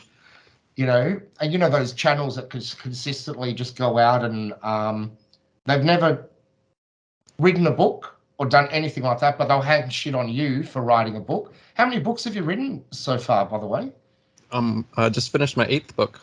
Yeah, cool. Is that flat Earth related as well, or? Yeah, the Flat Earth FAQ was my last one. Oh yeah, of course. That's brilliant. I haven't ordered myself a copy, but I was fascinated by even the front cover of that book. And I must admit, the reason I don't buy the book, because I'm working on some books as well, and I just don't want to feel like, oh, I'm plagiarizing, like I've read that and then, oh, I've written that, and I'm trying not to have crossover on any topics. But the FAQ book you did, how many pages is that? It's just around 200. Yeah, But brilliant. yeah, and the cover art was done by a guy in Massachusetts, I artbydino.com, I love that. believe I was love his how you got website. He has a this. YouTube channel as well. Look up Art by Dino and you'll find him. He gets into Tartaria and a Does lot of he? that kind of stuff, as well as making these wonderful paintings. I love that because This you could just, style is very similar to what he makes a lot of paintings, and a lot of his paintings are about the flat Earth, or painting alternative cosmologies or spiritual type stuff. Very colorful, like this is. And and this you was an could, idea that I came up with and I right. commissioned for him to do, which was basically just all of these flat Earth related instruments and devices that you could use a Yeah, telescope and a astrolabe and a planisphere and the a sextant and sundial, yep, compass, and there's a P900 over there, and a bunch of other and things like that. you got this shuttle going over, to Yeah, you got a Bermuda fake Triangle. the fake astronaut hanging from a wire up there. You got the Wait, satellite on oh, there he balloon is. Yeah, the satellites on plum. balloons. You got a Yeah, plumb bob. I actually spent. I remember when I got a first saw crack in this the cover. firmament over here. I must have spent about 20 minutes just checking this out and going, that is just so fascinating because you got convergent perspective occurring there. You got, um, uh, as you said, all the different tools and, rockets flying around over here. Yeah. And how's it going? And that's available on Lulu, is it? Or, It's on Lulu and Amazon and a bunch of other distributors that I don't even know, actually. Also been translated into French, and there's physical copies available at flatearthfaq.fr as well for any French listeners. And we're getting it translated, I think it's in Spanish, and there's a bunch of international flat earthers that the second I drop a book, they get on it. German, I think, has been done as well. So yeah, if anybody is interested in translations, also hit me up. Those are available. that's excellent. And I think a book like that is just so important, actually, just to, because I've seen some of the preview of the book, and just to have it broken down like that is important, I think, for people just to sort of decipher. And you had images in there as well. You just flick through it This if you don't this mind. particular one, I was finally able at Lulu. Before, the internal pictures were always black and white, and I think they might have had an option for color, but it was way too expensive, and I didn't want to make my Right, yeah, books that's what I that found. Yeah, expensive. But recently, they I guess they found a way to print color internal pictures that's much cheaper. So I was able to do full color photographs for this book, and for that reason, this is probably my favorite of the flat Earth books I've written, because it has all of the questions love it. that people ask you. It's got all Yeah, these great memes that you can find online explaining things in picture form in color, and it's great. I've brought it to a you kind of did what I couple was thinking of gatherings doing. where people had flat Earth questions to ask me, and of course they always ask the exact 32 questions I've got in here. That So are in I there. just bring that, and then they're like, yeah, but why would they lie? And I'm just like, okay, chapter 3, Okay, and yep, just let's go go right here. into it. And then they're like, yeah, but how does the sun, like, how does sunset and sunrise work? Chapter 20. And I Do we? just start reading, and it's great. And the reactions I've got from people when they just sit and ask a question, and I read it for them, their mouths drop open, and they're not expecting you to have such a comprehensive, concise, well-worded, and explained answer for their question that they thought was like a gotcha. I Yeah, was but gonna. why would they lie? I was going to say that. Do you think it's their ego, sort of, or our ego when we do it? We want to have that nail in the coffin just to shut you down, and we think it's such an original question as well. Oh, why hasn't anyone taken a photo of the edge of the Earth? And they snigger like they think they've just told the best joke ever, and it's Hmm. like that's just stupid, man. The Earth can't be flat because cats would have pushed everything off of it by now. Yeah, yeah, because they've seen a meme and then they're going to rehearse that meme on you, Right, because you're right. the first flat earther they've ever met. So they've got to throw it, try this on someone. And it's just ridiculous, isn't it? And, that's great with that book, because you're right, it needs to be broken down and have references that you can go to just so easily with the 200 proofs. I love the 200 proofs video, but I'll send that to a friend and they'll go, yeah, great. And that's the book version of it. Just is that got illustrations as well? This one is I have hardcover, and it does have full color pictures because awesome. it's so small. I was able to kind of get away with doing both the hardcover and the full color option without it having to be too expensive. Right. So I went all in with the 200 proofs. I That's did with nice. the Earth Plane as well, which is my children's book. That I love I that was able one. to Yeah. get that one to be hardcover and full color pictures on the inside as I well. love this book. These Yeah. were done That's by Ken Ev Art, another Ken. Flat Earth Right. Yeah. illustrator. Did a Brilliant artwork in wonderful this, isn't job. it? Yeah, Yeah, for yeah. sure. We worked together for a couple of years making this one. Just tweaking the pictures. I was trying to show an experience of myself or a typical school kid, and the teacher, how they are teaching you one thing, and he had a grandfather who was a flat I love earther. this So story. Yeah, you put this on YouTube, didn't you? Is that yep. right? Or Yeah, I love I this made story. like an Yeah, audio video yeah, book of yeah. it, of me reading it, trying to do a Fabulous. grandpa voice and a little kid voice, and reading this Oh, story. So that this is is good excellent. for children that are in grade school that are just learning, because this book outlines both models. So you learn from the school teacher, the heliocentric model, and you learn from the grandfather, the geocentric model. And if you're reading this to your child as a story, bedtime story, you're learning both models, You're and learning both. not necessarily am I saying one or the other. You've got the Yeah, teacher saying one, the yeah. grandfather saying the other, and the very last page, you can see they're starting to get in the grandfather's plane here. It's called the Earth plane, which is a double entendre for the planar Earth, as well as the name of the grandfather's plane, his airplane, which is called the Earth plane, and they take it to Antarctica at the end. That's an excellent children's book. Everyone should buy this for their kids. Every flat earther should get this for their kids, right? This Christmas. I think this is a great way to introduce your kids to the subject, because, see, at the end, they're all going to find out if it's the truth. Is the Earth really a plane, or is it a globe? And it's not necessarily concluding one way or the other. So it's not like some kind of flat Earth propaganda book, as much as it is a flat Earth and globe Earth. Educational. Lay it out for them Yeah, lay it in a out. Yeah, fictional. yeah. It's a fictional setting that lets them decide for themselves between the two. Of course, I know the Earth's a plane, and it leans towards the the Earth plane position. But I'm not being unfair to the globe Earth position. I'm showing points that people should ponder and think about and decide Definitely. for themselves which way makes more sense. Yep, and I dare say any child that read that as well would be, far more educated than learning, about learning both model, not both models, but learning about the heliocentric model than they would have already at that stage of their life anyway. Probably teaching them things that they're not going to learn at school for the next 3, 4, 5 years, or probably never with a lot of kids, right? Well, in that sense, it's more honest than what they're doing in school, where they That's only what I teach you think. the heliocentric model, and they tell you 100% that this is reality and this is true, and you have to on the test, you have to give answers to all this globe nonsense that they teach you, or And else if you you fail. don't, you But yeah, fail. versus Yeah. this, which is just telling you, here's both models, you decide. Open source, you decide. That's what school should be. That's what Definitely. education should be, where you're open-minded. Like I said, to history, I'm still open-minded to all alternate histories, because how do we know? And who are schools, curriculums, and school teachers to decide for the children that this is how it is? This is the official history that you need to know. This is the official cosmology that you need to believe in and give us back on the test. Like, how about school doesn't decide for us what's real, and instead it just presents what's possible, and then we, as as students, can make those kind of decisions for ourselves.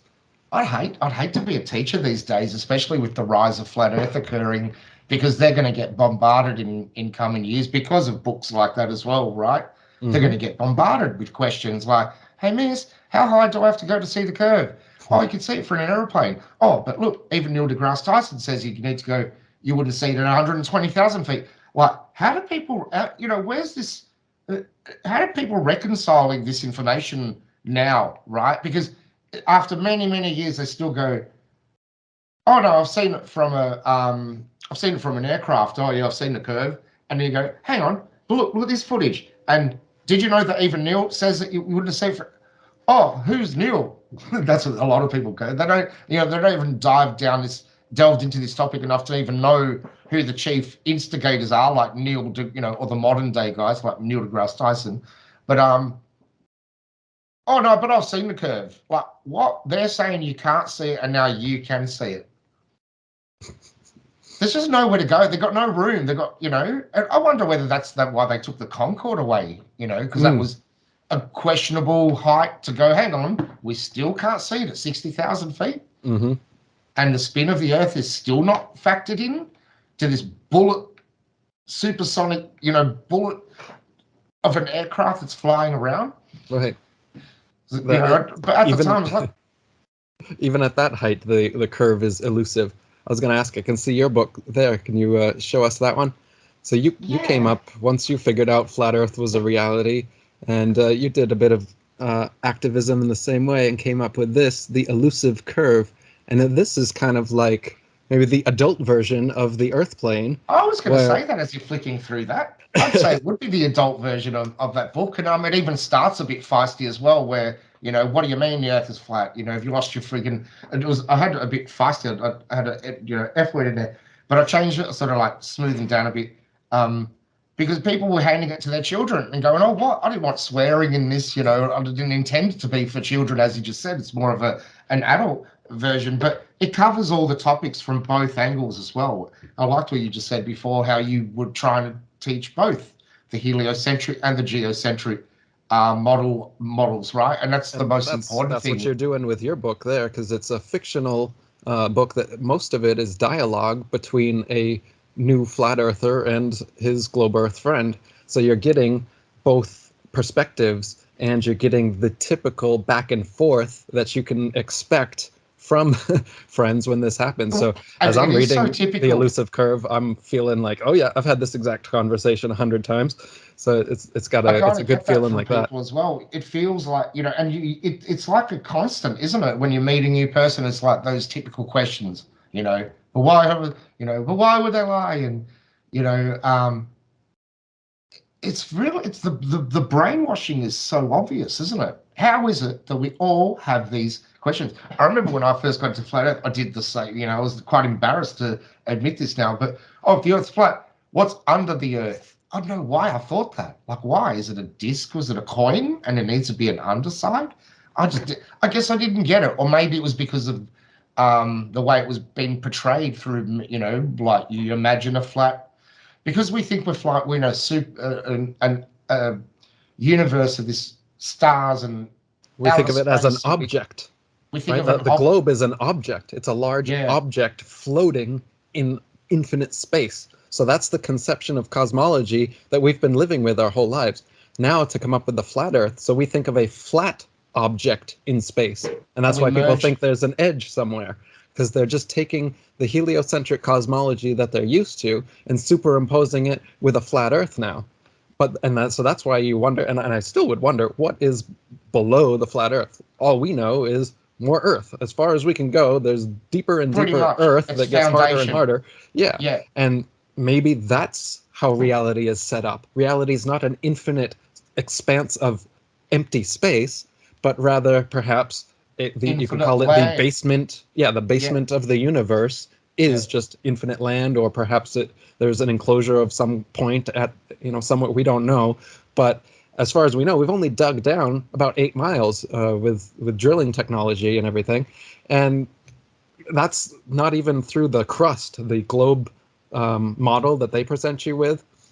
The crust is like 15 miles or something deep, and then you get into the outer mantle and the inner mantle, and then the outer core, and then the inner core, which they say is molten magnetic stuff that causes the constantly moving poles to shift, even though there is no such thing as magnetic magma. Like, that doesn't work that way. Once it reaches the Curie point, it loses magnetism.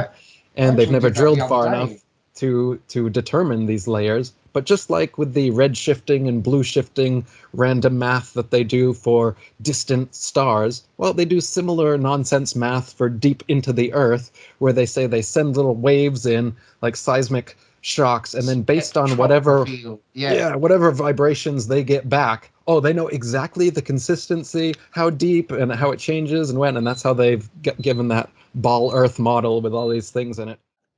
Flat Earth is, because I never, even though I always thought about God and creation, and the Flat Earth just enables you to dive down so many different topics, right? One being evolution, and your documentary or your video on evolution, it was called Evolution is a Lie. Is that what the title is? Or I combined it with the dinosaur video and made an 1.5 one called Evolution and Dinosaurs Debunked. Oh, right. Though the original video, I called it Evolution is a Masonic Lie Hiding Intelligent Design. Oh, I love that video, actually, yeah.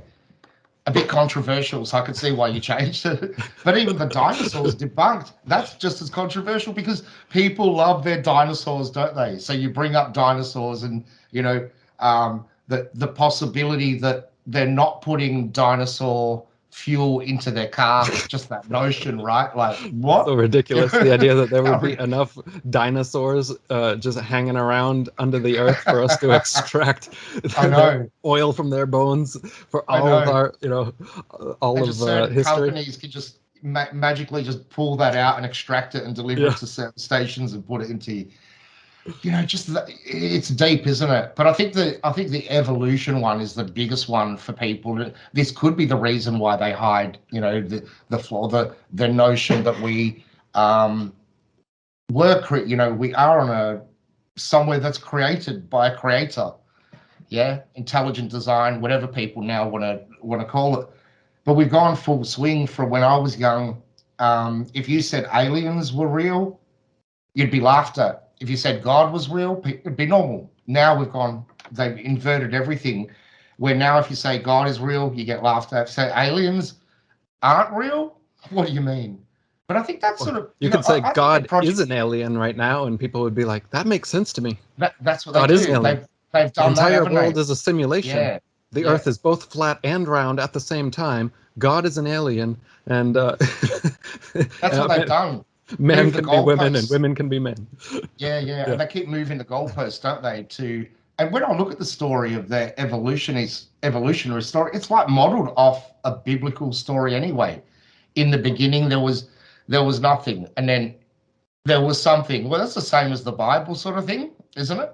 In a way, right? Yeah, they're just an aspiritual version, materialistic version that has no prime mover, no conscious creator, no intelligent designer or purposeful creator, just random haphazard coincidence for no reason. Everything explodes into existence, and then at some point life and consciousness comes into existence, and rather than being random physical collisions creating everything, now things have agency, and then they can start having their own free will and doing what they want. It's like, how does that possibly make any sense? Even if that did happen, the second those free will conscious beings with life and agency came into being, well, that means there has to be some immaterial spiritual thing that is now part of your spiritual materialistic cosmology that you're trying to create. So it just doesn't work. Even if you try to follow it to its logical conclusion, you can't get rid of the spiritual nature of reality, the need for consciousness as an a priori function in this reality. You can't have it be an emergent function, consciousness happens now, and now I'm a real person that has thoughts and feelings and agency, and then when I die, consciousness just was this physical amalgamation of matter, that perfect, the Goldilocks zone that happens within our human bodies to create consciousness. Yeah, that's not how it works. Consciousness is clearly the creator of the whole physical world, and we've got experiments that prove that as well in the quantum physics. Those can be debated because it's so small, but philosophically, the idea of consciousness being the fundamental thing and physical matter being the secondary, we see that every night in dreams. We are the conscious creator of complete physical worlds with other beings, people, situations interacting with each other.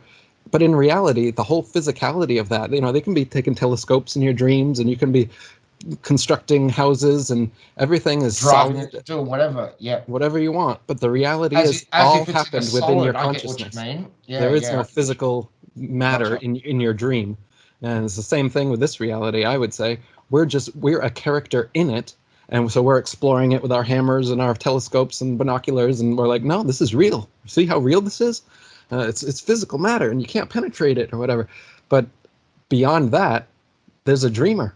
There's clearly got to be a dreamer that created the whole thing, and that's what you could call God, or you can call it, infinite consciousness, or the void, or whatever you want. But there has to be Mm. some kind of That in is a complex topic in itself, the void and what is God, where did God come from? I think they call that theosophy. And diving into that, it's like you could do your head in. What yeah, created God? Who created that theology, God? and And yeah, theosophy is another theosophy, branch of yeah, it. is Yeah. like a very complex, diving into the where, okay, there's God, but where did God come from? And you Right. can then, well, where did that God come from? And you could keep doing that, or you could just go, I don't know.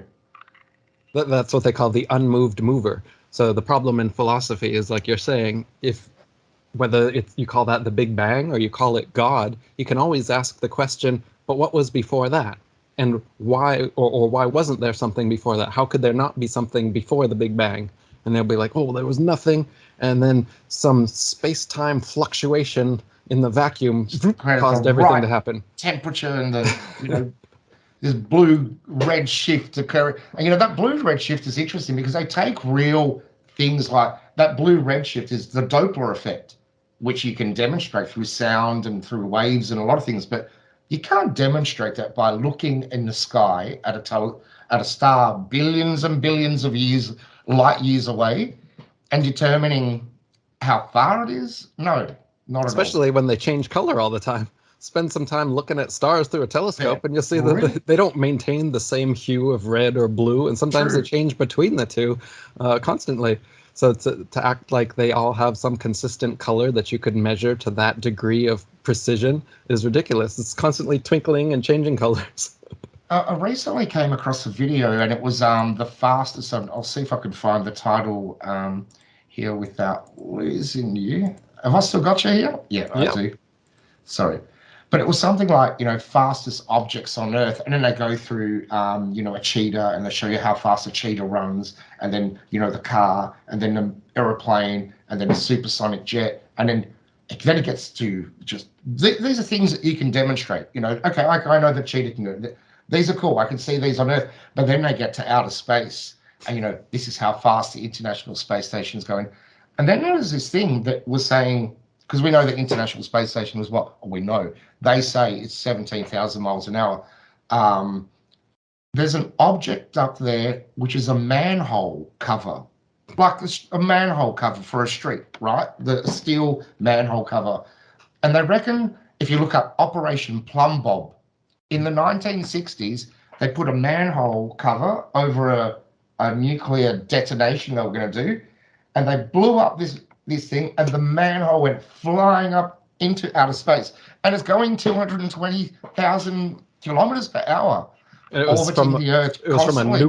a nuclear I explosion, know, yeah. another thing that doesn't And exist. They it love just to misses all those satellites up there. You go look at it, just watch it. Fastest objects on Earth. And you just go, these guys have got no, and you're right, the whole nuclear thing is another. That was mind blowing when I dived down, like that rabbit hole. And I was no idea, I had no idea. Well, I never believed in dinosaurs and all that anyway, but even when you showed and you broke down all the logic behind it, it was like, why didn't I see that? And then the nuclear one was even worse. It was like, how could I not see that all these years? Really? These things are blowing up and the camera's right there, and the camera doesn't get affected, but everything else does. Just crazy. And I saw someone on Twitter recently, they were claiming, oh, I recently started the nuclear is fake. Oh, that's been. I was like, really? Eric Dubay showed that 5, 6, 7 years ago, and now you've got people taking claim to things you showed, yeah? Because you were one of the first guys to really go out with a lot of these. Hey, not only is he saying the Earth is flat, but he's saying dinosaurs are fake, nuclear is fake, evolution's a lie. Like, what else did you stack on top of it? Exactly. Right? Just pancakes. It's like a pancake this big now that people have got to just, go through. I was going to say that before, but I sent just recently, a mate of mine he's known a flat earther for years, and I thought he was sort of swaying on our side, but he recently, he's come back charging. Oh, you think you know it all, and you just, hate people debating you, and you want to know, you think you have all the right answers, and you don't want other people's views, whatever. I sent him your video, 200 proofs, and next day I got back to him. Did you watch the video? He goes, I don't have time to watch videos. It's like, I do my head in, Eric. How do we do this? How are we going to do this? But we're going to do it. We're going to persevere, right? Because it's fun watching these cabal are going down, man. Yeah, do you agree? For sure. Yeah, it's the fall of cabal. They're going down. There's just no, unstopping what's been, unraveled now into society. Even if they succeed, they're going to fail, is the way I see it. Is if and when they do succeed, is when the tipping point will for sure happen, if not before. See, if we can make the tipping point happen earlier, we can save humanity from a lot of suffering. I agree. And that's why we want to go full force as soon as possible. Everyone that has the ability and the drive towards activism, we need your help, and we need it sooner than later. But ultimately, you can relax too. Don't get so antsy and stressed up that you gotta I gotta save the world, because it's not that dire either. Because what's gonna happen inevitably is, as these people continue to push their agenda, it's going like the analogy of the grains of sand in your fist. So they try to crush humanity, and then all these grains of sand, which is the people that are no longer in their control, because we see them for what they are and we see what they're doing, and so they no longer have us in their grip, and we fall out like that. The tighter and tighter they try to grab onto humanity. So I'm sure that all of us that are the grains of sand that are falling out right now, well, we're just collecting on the flat earth beneath them, and we're all going to pile up. And at some point, when they try to squeeze their hand completely, and they're like, okay, complete lockdown of the entire world under the UN UN peacekeeping troops are being sent out to all places to make sure by that point, you think people aren't going to wake up? Yeah, there'll be no more sand in their fist, will there? There's nothing left. And that's what they're doing now with all this nonsense that they keep, it just keeps getting worse and worse as the years go by. And that's why the grains of sand keep falling out, and why I'm sure that eventually, similar to, and this is why I see Revelations as like a playbook, just as much as a prophecy, because it's an inevitability in the sense that if there are rich psychopaths, that it's like the Pinky and the Brain cartoon, trying to take over. What are we going to do today, Pinky? Try and take over the world.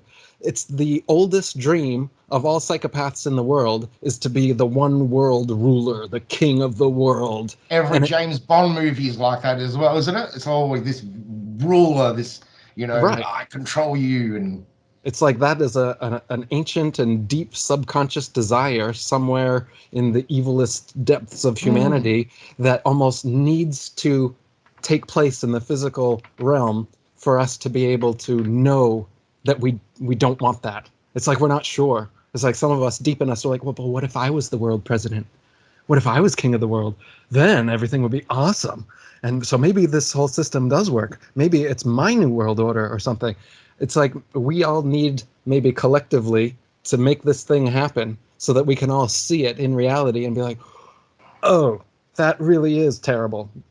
Hopefully we don't, though, is what I'm saying, because you should be able to philosophically figure this out for yourself, that no one person, no matter how benevolent, altruistic, compassionate they could possibly be, could be a representative for all of humanity and make decisions on our behalf that make sense for all of us. That's ridiculous. That's ridiculous, yeah. Governance has to happen at a local geographical level. The people that are in that government need to be the people that live and are affected by the rules that government makes. Yep. And the larger the geographical location that you try to make that work with, the more problems you're going to create. So in other words, the worse your governance is going to be. And so what would be the worst? World government, obviously. Exactly, yeah. People still ask me, how do you know world government would be bad? How can you be sure? And this is why I say it's like we've got something in our subconscious that humanity hasn't figured out yet, that the biggest government possible is the worst government possible, and the smallest government possible is always the best government possible. Yeah, it's like we don't trust philosophically, it makes ourselves. sense. Yeah, it's like we don't trust ourselves, and we need, or not, but people need a savior, as you said, to control them, to, that you're looked after. But, I agree with what you're saying. This world government is the antithesis to what we should be doing. We should be looking for diverse governments, like it was many years ago. Every country was different. Now you travel to cities and they all look the same. Like, have I really left my city? All these buildings look the same as the one I was there. The transport, everything's the same. There's no diversity here. Right. I think there's Asia the one would be, world coming into fruition. isn't The it? countries Yeah. don't even feel different anymore, and they barely are because of this international order that's being created. And you're right, 100 years ago, it wasn't like that. Countries like that. were very different. They were based Yeah. on whatever the people in that country, how they operated and how they wanted it to be. They all didn't have to bend to the dictates of NATO and the UN and all of these other world And bodies Klaus trying to get Schwab. them right. WEF. Yeah, Exactly. yeah. And how did they do it? I'm fairly convinced that they honeypotted a lot of these people. Have dived into that, where they've got it over them. They've got something over these these political leaders. I wouldn't say world leaders, but they've got it over, like something over Dan Andrews. I don't know. Did you see what Melbourne went through during lockdown? Just Well, crazy. I know how Australia had some of the Crazy. worst lockdown rules in place. Yeah, people are still suffering, I think, till this day. The mental repercussions are just going to be there for many years, because you don't lock down, kids and not expect, for 2 or 3 years or 2.5 years, and not expect them to be, psychologically damaged by, this scary notion that your grandma's going to die, your mum, your dad, everyone's going to die, right? Lockdown, wear a mask, all of this shit. And I don't know. And these governments, Even as how did they someone all? as aware as I was, I still felt the effects of the trauma from Me too, being man. put over that for Me 3 too. years. Yeah. Society making everyone muzzle up and making my grandmother not want to hug my parents for 3 years. I know. Have to wear masks inside the house because she believes the news stations more than her daughter and stuff like that. So Yeah. it's really traumatic. It's breaking families apart and stuff. And rebreathing your own carbon dioxide for years at a time, that creates holistic problems, because oxygen oxygen goes into the lungs oxygenate the bloodstream, and the oxygen in your bloodstream is essentially the food for all the cells in your body. That's why oxygen is so important. If you don't have it for a few minutes, you die. So it's that important. Yet they think that hypoxia, covering isn't it? for hours a day for years, that this is a healthy thing to do, because there's little viral particles in the atmosphere from somebody ate bat soup in China 4 years ago or something, and now the particles from the bat soup are flying all over the world, to the point that 7 billion people need to mask up for 3 years. The most ridiculous rhetoric thing ever. And but as you said, people are there's still people masked here. I see them too. I see them too, Eric. Yeah, they're still masked at the supermarket, and it's like, do you feel special? Like, what is it with you? What's going on here? That you're wearing a mask, that you are going to be saved, and everyone else is going to be die. You're going to die. You're going to be the last person on Earth. Like I Am Legend. One of those movies where dystopian movies. But I like the point that you said that I've been a truther for many years, and just been questioning a lot of things, but this got to me. The lockdown, it really friggin' got to it messed with my head. Just and it was funny, not funny. I just launched my book 3 months before lockdown started. It was September 2019. So then, I was into the marketing. I was, doing this. And I was going to go on a book launch, and had all these plans, and then it just shit itself. But those first initial couple of weeks, I thought, oh fuck, this could be bad. Like, we've never had this before. I don't know. I don't know what was wrong with me. I didn't believe in the narrative, but like, hey, you never know. We've never seen this in our lifetime. But then, it didn't take long to connect the dots on that one, did it? It was just obvious. When all these world governments are colluding and saying the same things together, be very, very wary of the situation, because they never do that unless it's, controlled and planned. And, but yeah, I think they've been, how have they done that? We will never know. How can we prove if they've been honeypot, if they've been, yeah, tough one though. But we should never ever forget that. And the problem, and I like what you said before, because we can put a stop to that, because this is not an end to them. They're not going to try that once and go, oh no, we tried, and they're just going to progress till 2030 and beyond, unless we put a stop to them. Right. How can we put a stop to them? What is the one truth that the whole world can collectively go, hang on, they lied about that, and we don't need everyone. It's going to, what is the tipping point? 70%, 75, 80%? What's it going to take? I think we'll get there eventually. And that's when these guys will just have to run. I don't know what they're going to do, where they're going to go, where you're going to hide now, mate. Right? Because now all your space agencies are going to be dismantled, and all these bullshit, courses or whatever, or degrees that you're selling in universities are gone. All these, fake science, isn't it? At the end of the day, right? Pseudoscience, and that's got to be eliminated. And I think if we can do that, it's a pipe dream, isn't it? Is it a pipe dream that we can beat them? No, I don't think so. I don't think so either. No. We wouldn't be doing it if it wasn't. Exactly. No, I think a lot of people just have their own timeline in mind, and their timeline is a lot shorter than the necessary time it actually takes for these kind of movements to, look at history. The Renaissance, the Enlightenment. They're not 10 years. That's all we've had so far with this particular subject. I'm not expecting the entire world to change in 10 years, but I would say that we've done a darn good job in 10 years. I'm very surprised, yeah. And we get another 10 years like this going. And like you said, the great thing about this is you don't go back. The supposed flat earthers that changed back to the globe, there's only about 3 that I can name. I don't believe any of them. I see all 3 of them as agents who pretended to be flat earthers.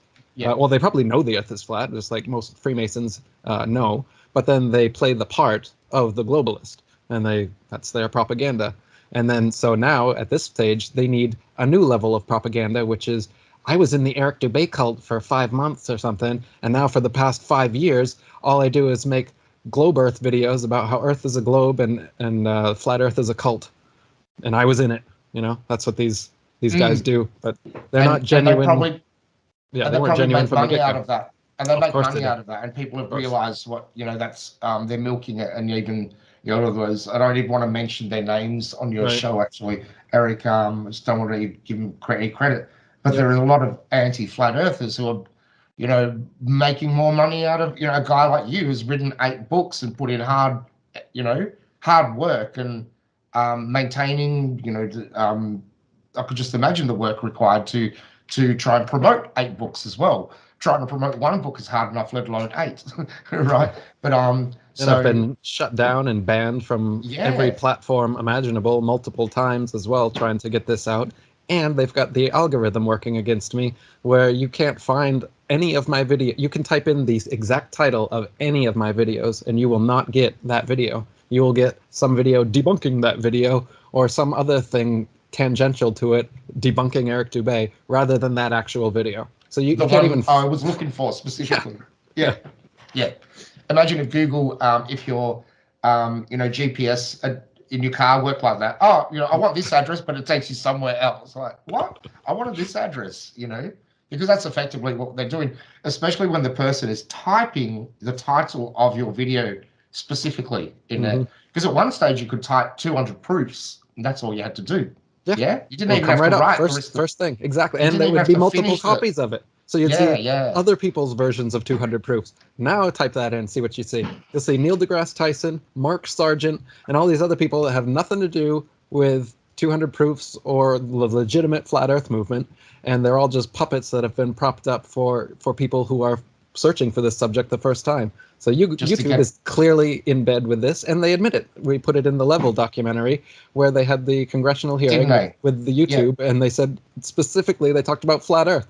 They said, so for instance, if somebody says flat Earth, what have you done to curtail it, and they're saying that they've got their little wiki boxes that they put up saying that it's not real, and that they have the way that they've changed their algorithm since that time is that now, rather than whatever keywords you put in being the main driver of what shows up top in the algorithm, no, it's not what keywords you put in. It doesn't matter what you put in. What shows up the top of the algorithm is what they consider through their algorithm the most official source. So you get your blue check mark, you get whatever they consider official. So of course NASA's official, and of course anti-NASA people are unofficial. So you type in anything, moon landing, NASA this, NASA that, you're going to get the official version and all these anti-flat earthers and everything before you get the thing that you typed, because that's not what Google does anymore. Google doesn't give you the most relevant search for what you typed. It gives you what they say is the most authoritative official site that is somewhat related to what you typed. That's how Google works now. They changed how search engines work. Yeah.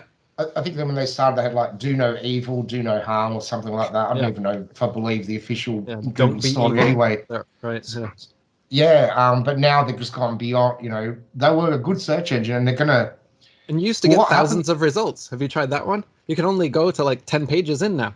So you type in flat Earth, you get hundreds of millions of results, and then you click 2, page 3, page 4. By the time you get to about page 10, it'll stop. You can't even find anything anymore. So they're only giving you the 100 most official sources for whatever search you do, and then the other 100 million hits that they get, you can't even access it. And that would be the opposite of what would be happening over the years. You know, how could there be more searches back then when there were less people searching for it? Now they've got more content. They should be at friggin' 100, 200 pages of indexing. And you're right, the whole thing. And, you know, some of the other search engines are allowing it, which is pretty cool. So you can just go elsewhere, and I think we should all move from Google exactly. Onto That's the what's going to happen to these guys. Search platforms that are still giving us keyword relevant searches rather than this authoritative algorithm that Google's trying to implement. Yeah, and I'm a webmaster. I build websites in 20 years now, and I have a love-hate relationship with Google because I work with clients. I do search engine optimization, getting people ranked on Google, but then I know how manipulative their whole algorithm is, and it's just, it's very hard working. I think it's hard just working full stop after you realize how much this whole system is just BS, isn't it? Like working for what? They say that too, like, why is flat earth even important? I still have to go to work in the morning.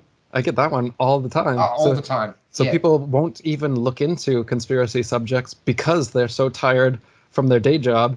They don't even want to think anymore. Their thinking energy has been expired from their slave job. And the fact that you have extra energy to think about these subjects that, they think are crazy just makes you like this enigma to them. They're just like, don't you have to work in the morning? Why do you care? But again, I would say this is part of the trauma-based mind control that has got people thinking this way, that they're slow into their slave mentality, that when someone questions it, they're just like, get back to work, man. You're gonna get whipped, They're gonna see that you're not going to work in the morning or whatever. Definitely. And you feel that way. Once you find out how much you're being screwed, yeah, you don't want to go to work in the morning. And maybe that's another subconscious thing, and that's why they say this thing so often, because they subconsciously know that, hey, if all this is true that you're saying, and we're under this level of deception and manipulation, why am I at a slave job? Why am I working my freaking life away? What am I doing with my life? And it's like, yeah, those are the exact questions I'm hoping you'll start asking yourself if I can break through your globe earth mentality. It's such a pervasive mentality. That's what I'm saying. It removes your common sense, removes your ability to listen to your friend when he brings up demonstrable empirical evidence in favor of your little authority figure 500 years ago that you've never met, but you have, this assurity that they are the most intelligent people in all of history, and your friend is now crazy, even though he's your best friend, and you've always gotten along and agreed about everything for your entire life, and now suddenly, no, but Einstein. But what about Einstein? Who? Yeah. Who? Yeah, it's hard, and I think it'll break apart. The system's got. But what do we mean by that? I don't think it's going to be like a world with devastation. There's no food. It's like because we're all flat earthers. Like the whole world went to disarray. Because I reckon once you get to this level, like I was recently thinking, I bought some seeds, and I thought various seeds, pumpkin seeds, lettuce seeds, carrots, whatever. So on my street, if I went and said to every house, said, hey, do you have a garden? Oh, yeah, I do. You put the carrots. I'll go to the next house. Can you do this? And just in one street on your house, if everyone grew fruit and veggies and just exchanged with each other, well, you don't really need. There's your food, right? There's your winter crop, your summer crop, your like spring crop, or yeah, you could do that. But we think we're relying on this. I like one of the videos you said, and I don't know which one it was, but you mentioned a materialistic world that we live in, isn't it? It's all materialistic. I think people are afraid of, they've got the house and they've got the cars and they've got their kids are going to that school, and they're afraid of this system imploding within itself, and they don't have that anymore because all of a sudden we've disclosed this this beast, this new world order, or whatever you want to call them. But I think that's the opposite. Shouldn't it be the opposite of what would occur? Mm-hmm. Like, because you're not wasting billions of dollars in space and all these stupid industries that, military, take a look at the military industrial complex to start with. I think that's the most destructive industry on earth, they say, don't they? Even from consumption of energy, oils, etc., to move the military vehicles all over the world, the troops and all the rest of it. It's the most expensive industry, is the arms industry, followed by the oil and followed by the pharmaceutical. Yeah. All three of which are, And I think now child trafficking is sort of slotting itself, human trafficking is slotting itself within there as well. Yeah. That's how pervasive it's become. That's become a massive industry. And, who's consuming that? These same people. So it's just like, I don't know. We've got a battle ahead of us, but I think it's a doable battle because the flat earth is that one thing that can connect everyone together. Like, we wouldn't be talking to each other if it wasn't for flat earth, right? Even if there was a video on evolution, it's like, oh yeah, cool, evolution. But flat earth is like you sort of form a family over the years. Yeah, that's interesting. Yeah? Why is that? Because I don't feel that with the evolution deniers or the dinosaur. Dinosaurs didn't exist, people or whatever. No, I feel a much more kinship or some kind of familial. Yeah, it's like a family. It's like, oh, you get it? Oh, you're back to acknowledging your common sense as being reality. You no longer follow the dictates of psychopaths on high. Cool, come on over. It really feels like that. But something about the flat Earth is more special in that. So there's a real feeling of connection with the other people that get to this realization than pretty much any other realization. Yeah, I couldn't agree more, and especially when you meet your first flat earther. I remember the first time I met just a random, it was online, a friend of mine that we'd been chatting for a while, and it was one day he's like, oh, let's meet up. We met up at a local pub, which was called The Globe. It was the Sporting Globe, which was really funny. We laughed when we got there, and but just that feeling. And he had a flat earth t-shirt on, and people were looking at it, or like NASA lies, that's what he had. So that's a cool, way to sort of say you're a flat earther, but not. You just go NASA. Like people love NASA, so that's always going to be what do you mean NASA lies? But yeah, just that feeling of meeting a flat earther and just having this camaraderie, as you said, with other flat earthers around the earth who could be, an age be no barrier, appearance or language often as well, right? Because you got people just I think there was some research in Brazil, and they said 30% of people believe the earth is flat in Brazil. Yeah, it's taken off over there in Brazil. Massive. Yeah. I wonder what's happened over there. They have a major distrust in their government, I think, would be a big part of it, wouldn't it? Yeah. Yeah. No, but that's awesome how the flat earth does that and brings us together in that sense. And you know what I think is part of it? Is I think the flat earth, like we're talking about these globe earthers and how they come at you with the character attacks and the ego. I feel like it builds up this ego around people. And flat earthers, break through that. They get through that whole defense mechanism, that ego that they've built up around this information. About, oh, I know this to be true. Well, no, you don't. And the process of becoming a flat earther by learning all the information, that's, I think, a really important process. And when people do it, that's when they change internally into people who they don't have so much of an ego. They're much better listeners. They're much more able to accept things. Clearly they have an open mind, but then they also have to have a level of intuition and discernment to be able to get that far down the rabbit hole. And the flat earth is literally like the bottom of the rabbit hole. Once you've reached the flat earth, you're there. So when people are at that level, even if you have, oh, I haven't researched the nuke thing or whatever, they're open to it. They're not going to come at you with, they're not going to be like, well, there's no way nuclear bombs don't exist, man.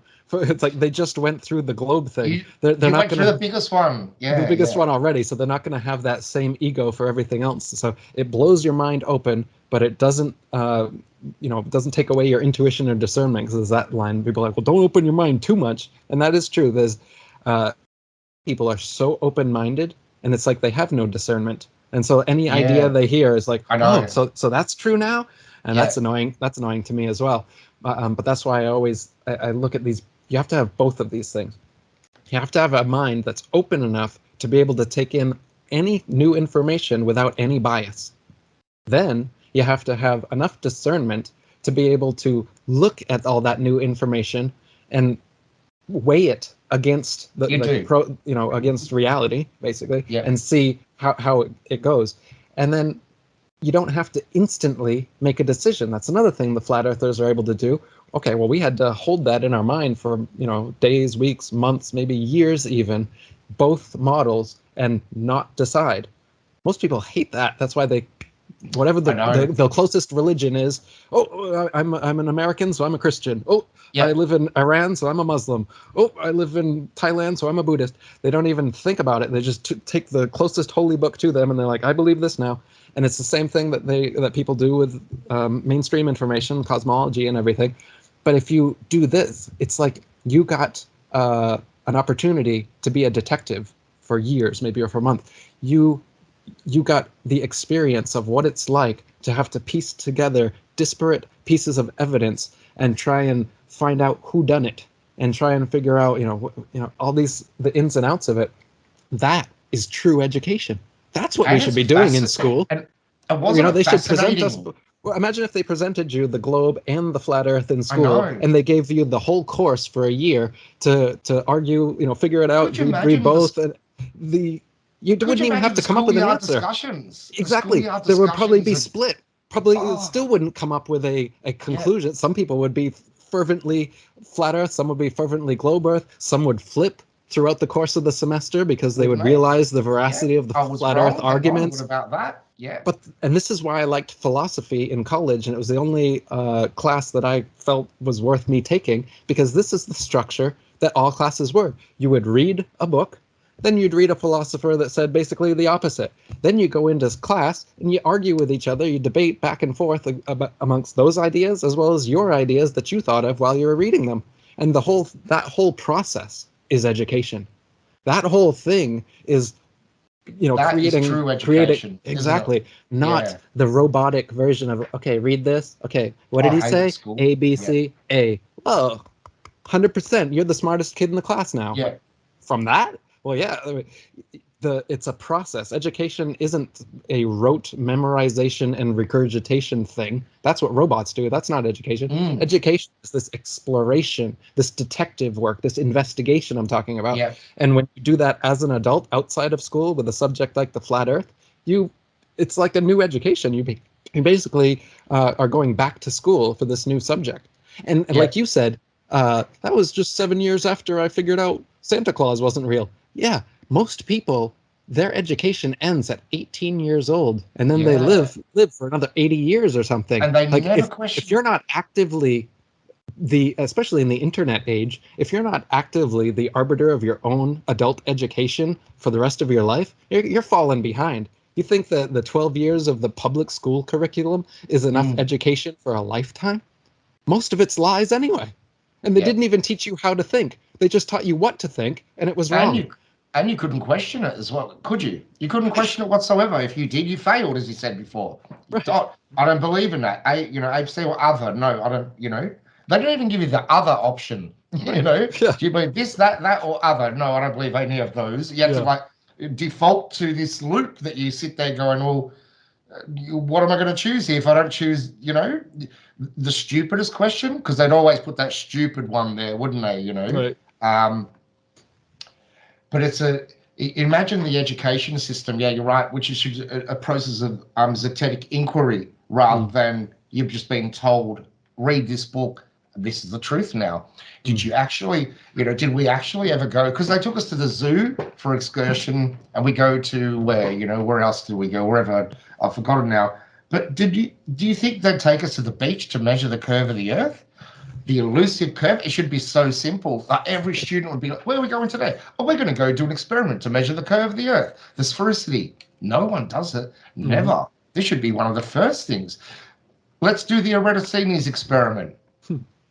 Just stuff like that. But Right.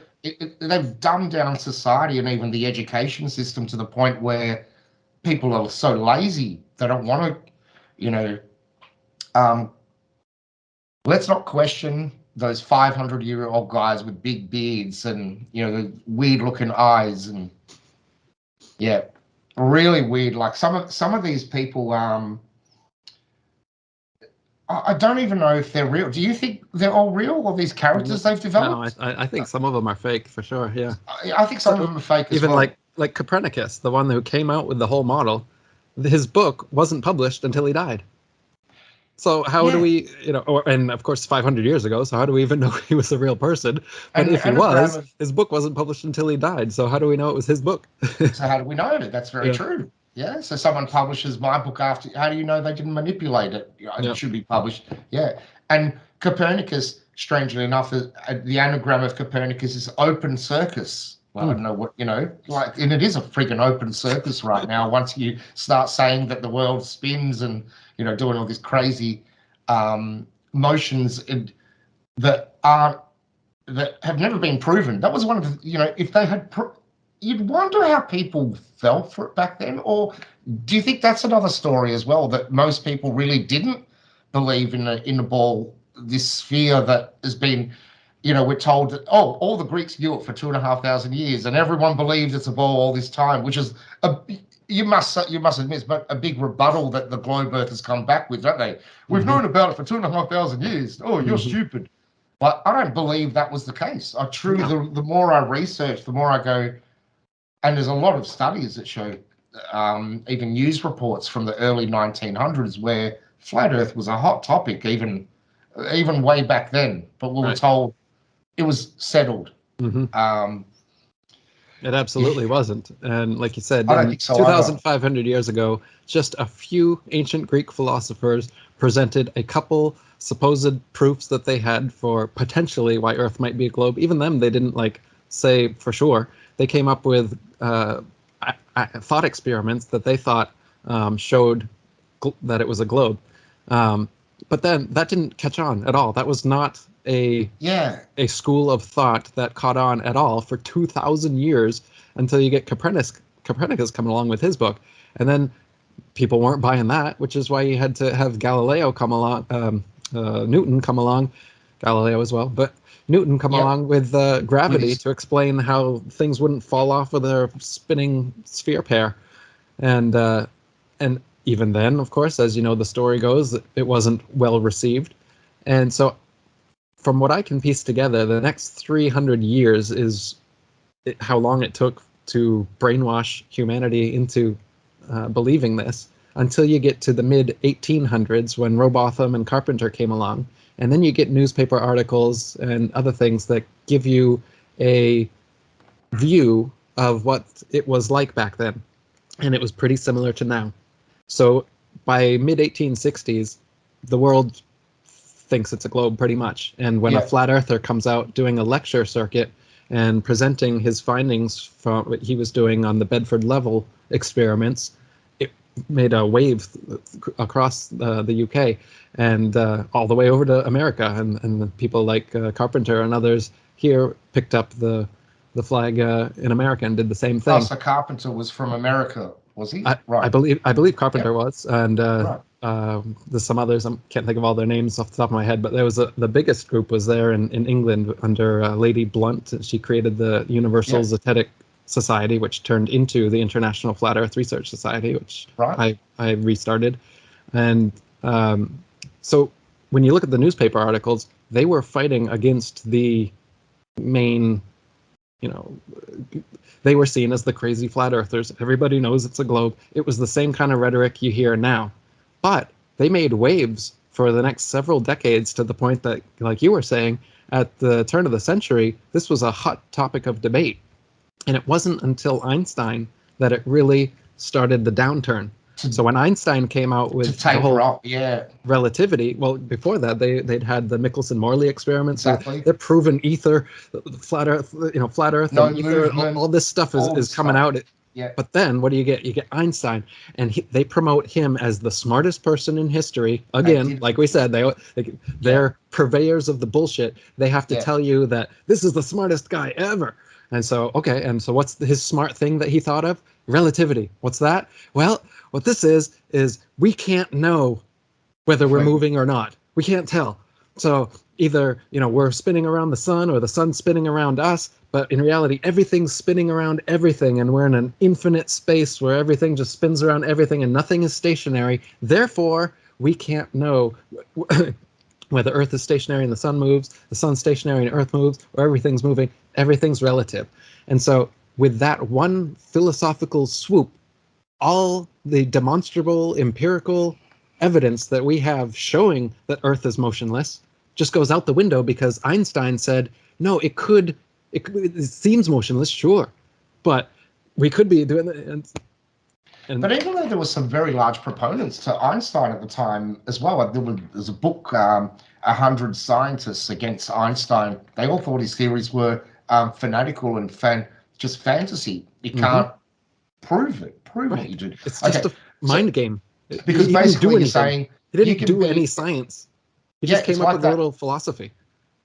It's like when you're at you could be at a train station and you're sitting on the train and, you're not paying attention. The train, you see another train start moving and you think you're moving for a second. But it doesn't take you long before you realize, I'm not moving. It's that train. But they tried to use that philosophy of this crazy type of thinking to go to just, it's mind, it's just trickery, isn't it? And, most people back then were really not, could you question it? Really? You're going to question it? Who would? But my point, people actually did. But they didn't get traction. And, we didn't even learn, I didn't even know who Nikola Tesla was at school. So, there's a lot of, did I know who Michelson-Morley was? Never heard of that. Michelson-Gale experiment, never heard of that. Sagnac experiment, never heard of that. Ayres failure, never heard of that. But we all heard of Einstein. And then, if someone's smart, oh, good one, Einstein. They even threw in things like, so make him the smartest guy ever. If you say something smart, you're Einstein. It's some grand manipulation. But there was actually an article that I came across, I think I wrote about it in my book, where there were teachers who were trying to teach the heliocentric model, even in the early 1900s at school, and the parents were coming in and telling them they're going to get sued for teaching them a fake model. So that tells me that a lot back then, there were a lot of flat earthers. Oh yeah, there was a whole town, Zion, Illinois. Yeah. There's like 6,000 people in the town.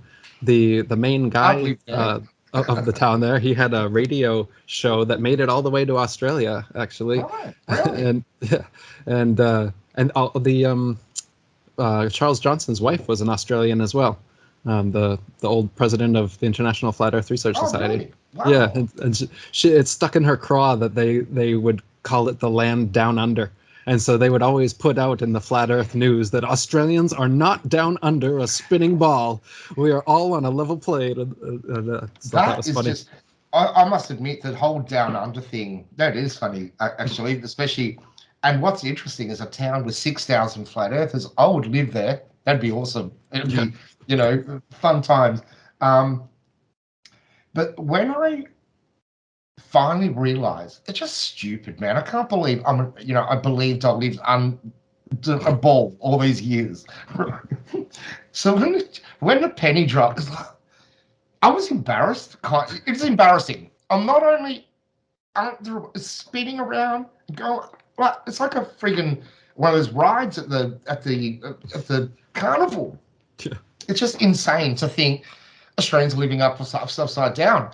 And I think that's a huge, I think it makes it a little bit easier for Australians when they get into flat Earth. Go, hang on, am I really upside down? I postulated that to my dad because he's from Greece, and when he That's moved another from, thing. That's another thing relativity does. Sorry, is that it makes it so because they don't.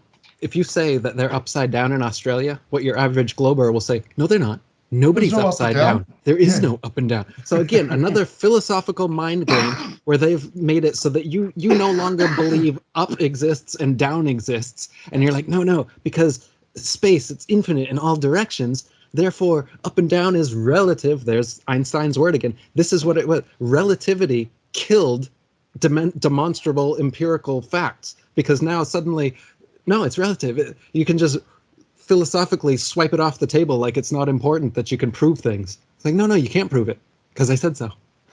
Relative. All right, sorry, you're giving your no, but that's example. cool. No, you're right though. All because of a formula. That's all it is. It's not even a It's just formula. a formula. It's not even. It's a thought experiment. It's a thought experiment, right? Yeah. Which you probably put in some mathematical equation, but in even gravity, the formula for gravity requires an R value, and that R value relates to radius. So who proved the radius? Right. They just slot that radius in there because Eratosthenes did it, proved it apparently, because he's the only guy to actually do it. Isn't it funny that they can't, that they pick on us for every little aspect that we don't know, but they keep changing their model like that. It's like, really, They just made the moon is now within the Earth's atmosphere. Just a few years ago. Atmosphere. Oh, we just decided when we went to the moon and we left the atmosphere and we're in the vacuum of space. No, we weren't. We just decided that we weren't a few years ago. So, we were within Earth's atmosphere, I guess. Oh, okay. Thanks, NASA. Thanks for lying to us for 50 years. No, it wasn't. We just didn't realize it, I guess.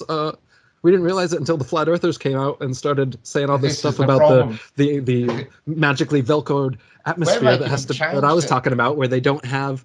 Well, where does it end, NASA? How fast is the Earth's atmosphere and everything in it spinning perfectly along with it? They won't give you an answer, but they've extended it past the moon since a few years ago. Why'd they do that, flat earthers?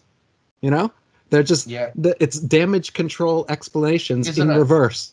They're just coming up with stuff in reverse because they know it's flat. In the NASA documents, flat, non-rotating Earth. Assume all things as if it was a flat, non-rotating Earth. Page 1, and then for the next 200 pages, but it's a globe and we revolve around the sun and everything. But don't try to make that math work out because it doesn't. And they even use the salt flats, which are the flattest places on Earth. They use them to calibrate their gyroscopes because when you calibrate, you need to know, well, where can we go to the flattest place? Hey, water's flat. And they use that as a method to calibrate a gyroscope, not around a sphere, not to account for any, because you wouldn't be doing it over a flat surface unless you're training people to fly over a flat surface. Absolutely critical, these devices, because you don't want people crashing into mountains and all that sort of pretty important stuff, right? But the changing of the model is really important, and they've even changed the distance of the stars from this many light years now. So each change of a light year, we're talking like billions and billions of kilometers, and you just want to change a few light years? No, thank you. Have you seen some of the ridiculous stuff they've been pushed? Oh, an asteroid the size of 35 chickens to pass by Earth. Have you seen that? Just try asteroid the size of into Google and then go into news, and like 1 week it's asteroid the size of 27 penguins. Next week 35 chickens, 22 giraffes. Like, they're just getting ridiculous, and people believe this shit, right? They believe it. We just found an asteroid and it's got $400 trillion worth of diamonds and gold. And then I'll read the comments and people are like, oh yeah, wow, we could change the whole Earth's economy with that. Like, what are you people? Like, yeah, they're just going to get this and split it between everyone. You know what I mean? Like, it's just insane what I think they're pushing it. They're just like, how far can we go before the people actually, you know, I think your parents might do that, or not your, but parents might do that with kids when, oh, look, I'm going to have to tell him we're getting, just the most ridiculous present this year. So he doesn't get it, but finally realizes that Santa isn't real, Right. Dad, where's my drum set? Where's my BMX bike? And they don't get anything, and you don't believe in Santa anymore, just like that, right? He's an asshole, whatever. I was thinking, just So as you said that, the parallel again to the Santa Claus versus the globe thing. When I was a kid, I remember, my parents did the whole Santa, Easter Bunny, and Tooth Fairy thing with me. So I, I believed in all of them for years. Yeah. Until, and this is how it works with the flat Earth thing too. It's until you think of something that doesn't fit. Right? That's always the first thing that has to slip in there. And that's why you got to take notice of that rather than just be like, why are you even questioning that? Why would you be skeptical of something, of settled science? Well, because this is how it works. What happened with me was I was laying there with the tooth under my pillow one night thinking, and I thought, every time anyone gets anywhere near this house, let alone a window or a door, my dog barks. Why hasn't the dog ever barked at the Tooth Fairy, the Easter Bunny, or Santa Claus? And I got out of bed and I went down to my parents. They're watching TV in the living room. And I said, why doesn't Precious bark at the Tooth Fairy when they come in the window to put money under my... I didn't even think of the fact that I didn't wake up when the money's being placed under my pillow. Like, I'm not going to feel that. Well, I guess I didn't because my dad did it. But what I did think of, what I did think of was the dog. Why doesn't he bark for all this stuff? And then I'm looking at my dad. He's sitting there on the couch and he looks over at my mom and he goes, "Is it time?" my mom looks over at him and she's like, "I don't know." And then he goes, he pats the sofa. "Have a seat, son." And I'm like, okay. And this is funny. So he sits me down for the talk. Find out it's him, Tooth Fairy. And so, of course, my next thing is like, well, what about Santa Claus and the Easter Bunny? And so, okay, that was true. Do you know what my next thing was? What about God? Wow. So God isn't real? See? And then my Christian parents are like, well, no, that's real. I was like, oh, interesting.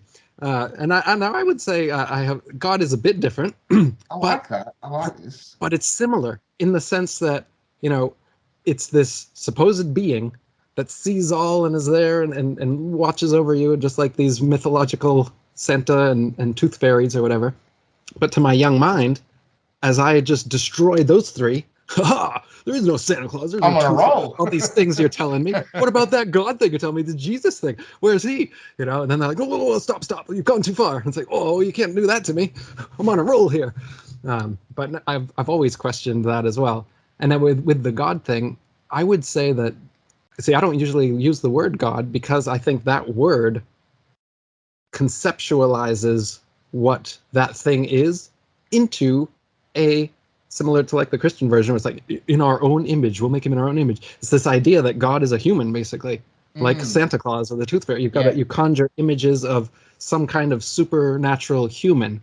And so as a kid, that's what God was to me as well. So a supernatural human that I've never seen.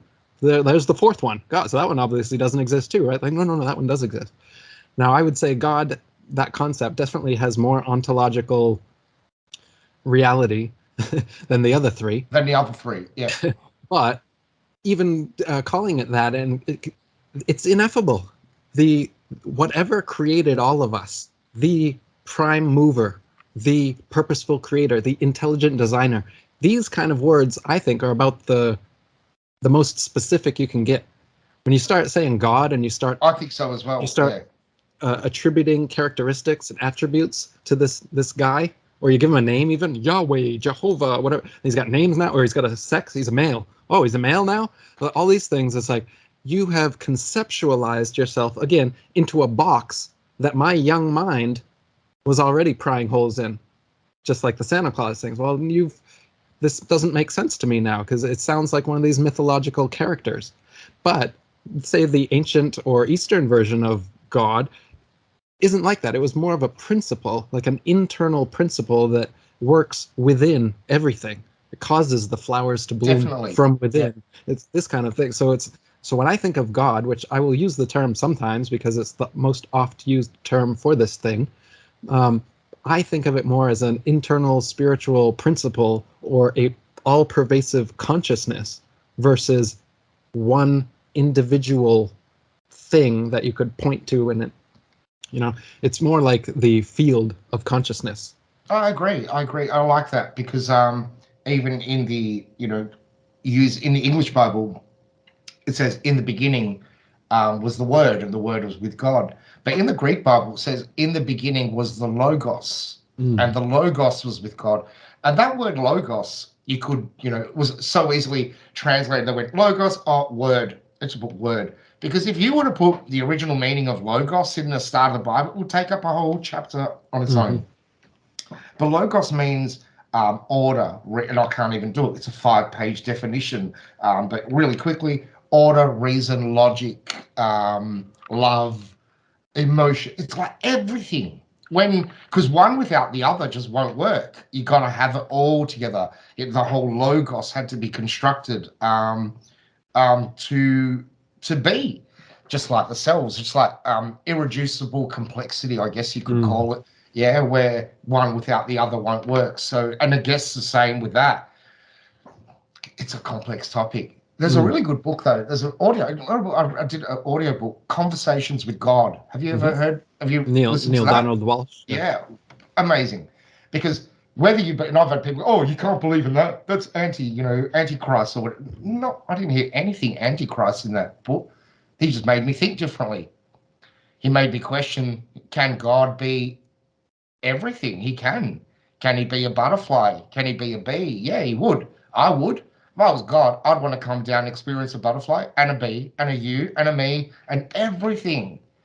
And Is by that definition, it's omnipotent, omnipresent, and omniscient, which means Is you it? literally have to be everything. You have to know everything. You'd have to tell To others be what. omnipresent, how could you be omnipresent unless you were everywhere? That's the definition of it. So Yeah, God yeah. can't be a separate thing beside us that just watches over us. By definition, if God is omnipresent, it must be a principle that is within all things and exists in all places. And that, again, like a dream. So God is like the dreamer. And so, of course, the dreamer is everywhere because Yeah. physicality is an illusion in the first place that happens within the mind of the dreamer. And I would say the entire physical world that we're a part of, and our bodies included, is all just happening in the mind of God.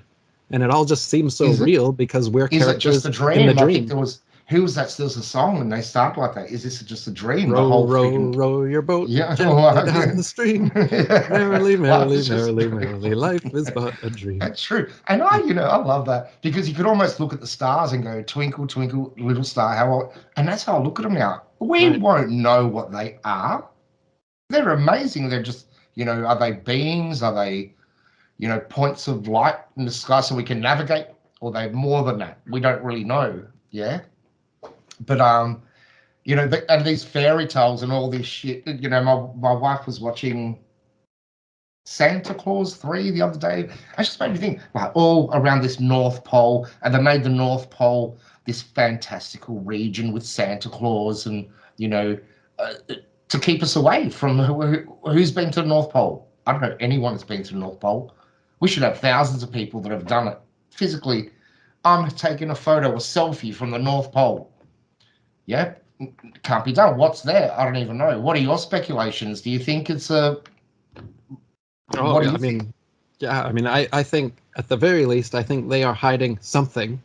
I won't necessarily say what, both at the North Pole and beyond Antarctica. And Yeah, the globe is the perfect shape to make us forget about both. yeah. Because on a flat Earth, with Polaris, the central non-moving star perfectly above the North Pole, which is Plumb the bob center. down.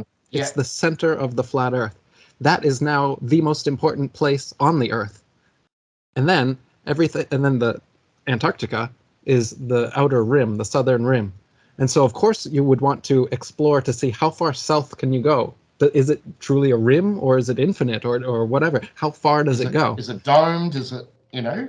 Yeah. And so, naturally, if we were given the truth, the North Pole and Antarctica are by far the most significant places on Earth. Everywhere else is just the grooves on a record player. Yeah. The North Pole is where you put the record. The South Pole is the end of the record. Of course, of course, those are the most intrinsically interesting parts of it that humanity would want to explore. So how do you make humanity not want to explore those two significant places? You put it on a sphere. You wrap a sphere is the only shape where there's no points. There is no significant point on a sphere. And then you can say, oh, there's no up and down. So now suddenly the North Pole is it's not the North Pole. It's just a random spot on a sphere. And it's like an antiquated concept that we used to care what the North Pole was, because actually the Earth's tilted on its axis 23 degrees or whatever. And so the North Pole is actually over here. And so maybe you'd want to be at 23 degrees north latitude, and that would be a more significant north point or whatever. So they play mind games with you. So suddenly, why? And then they show you nothing but guys with icicles on their beards and 17 layers, and then they got frostbite on their toes. Yeah, they show you them. They got like 7 toes when they come back. Nobody wants to go to the North Pole or Antarctica anymore. When you put those two things together, it's like the Truman Show when he walks into the travel agency and it's got a lightning hitting the the travel agency. It's got lightning hitting the airplane. No, I'm not going there. I'm good. Yeah. Or when he's in school and they're like, "Sorry, Truman, everywhere's already been explored. New for you to go."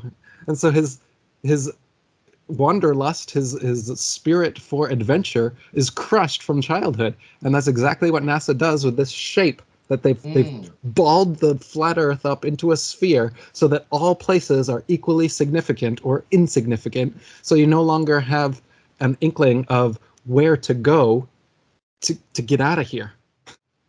Insane. And if you take that back to the Santa Claus analogy, why did my parents lie about Santa Claus? For control. You would never come up with that. If I was a kid, I would never think of like, but why did they lie? Even the real answer now gets to me. It's like, so why did they do it? Because they wanted to have, they call it something about magic. Well, maybe that's even subconscious. But when I talk to them about it now, they say that they wanted me to experience the magic of believing in. So it's like Disney stuff. I wonder if NASA will say the same thing when we all figure it out. When we all figure it out, and NASA pats the sofa and they're like, "Sit down, kids." Is NASA going to be like, "We wanted you to experience the magic of the globe Earth. We didn't want you to know reality because we didn't want you to grow up too soon. We wanted you to have fun with being a child. Work it out yourself, Yeah. But I've got 3 kids, and when they were young, it was handy. Santa Claus came in handy. It's like, go to bed, otherwise Santa Claus won't bring you presents and all that sort of stuff. So you become a real control freak with it, Oh, but they use that all the time. Santa, you're going to get cold. Yeah. Yep, you're going to get cold this summer. Santa's watching. There's a to-do list, good and bad. I think that's the reason that parents sort of continue it, and that is like, but the ones that have come up with this story, whoever came up with this, there's a far in-depth reason, and I've seen Saint Nicholas and all this crazy stuff about that he would kidnap children and whatever, and back the original Saint Nicholas or whatever it was, and Krampus. There's like an evil aspect of it. Yeah, there was a real evil aspect, wasn't it? And nothing they do is for one reason. People go, why the lie? It's not a single-faceted lie. I don't think there's a single-faceted answer to that question, because there's multiple reasons behind it. And even could money be part of it? I think so as well. They're, what are they? They're using this money to do black ops operations. They're not spending it up there. What are you doing with it? You drilling down there? Similar to how you said it's not about the money because they print the money. Yes, but similar to, like, say, a drug dealer, they have to have their front business so that they make their money one way, but then they have to have a front business to funnel the money through, which is what I think these NASA and other black budgets do. You have to have some Something there. legitimate, in Shop, a quotations, legendary there. legitimate Yeah. reason. Yeah. And Yeah. I think that's what they're doing, because you can't just print it and pocket it right from the mint. You got to have some, LLC corporation set up so that you can funnel it in and have it make sense. So Yeah. it is about the money, certainly. And then distribute it evenly between all the people that are involved, and all the people that are, even from the space station. How much money have they siphoned, even for the guy who makes a toilet or the toilet seat? And the nuclear one's another huge one. The amount of money they spend trying to get rid of nuclear waste. They got to put it in these titanium cylinders and dig like 100 feet down into the ground. And then, they have all these procedures and people with high paying jobs and high paid instruments. And the same with like the medical field, right? Like I said, that's the number 3 industry. And then you got weapons, oil, and medical. All of those, they are pumped up into being way more valuable than they are. For instance, oil, second most profitable industry in the world. Why? Because it's like water. The stuff's free. They just drill deep enough, and then you can suck it out indefinitely. I mean, seemingly so, obviously, right? They claim it's dinosaur bones, but that's not what we see. We see an indefinite resource that lasts billions of people for hundreds of years, and there's just more and more of it coming out all the time. Yep. The second most primary liquid on Earth is what someone has pointed out to be, and they just it's popping out of the Sahara Desert on its own. I've seen videos where it's just like this stuff is self-generating, you could say, is water. I don't know. Yeah, water, isn't. I don't know. I'm maybe going too far there. Yeah, we can't say for sure, but it seems that oil, similar to seawater, is a huge self-generating system that exists under the earth. Yeah, when I said self-generating, I thought, is it self-generated or it's just like perpetual? It's just like, is there some cycle? We're not sure. Yeah, we couldn't say, but what doesn't make sense is that it's a finite resource based on some animals that died 65 million years ago or something. That's just ridiculous. Mammals that got compressed into some area, and they just all now you can find that area where they all died. Yeah. Crazy, just crazy thought. And I think when we move, flat Earth's going to break down a lot of this stuff, and that's the beauty about it. And that's what it's doing. That's what it's done, because everyone that dives into flat Earth just to, it's like the tentacles just stick to every. It's like that grab that, and you just start researching so many different topics. And as we said before, it's unstoppable.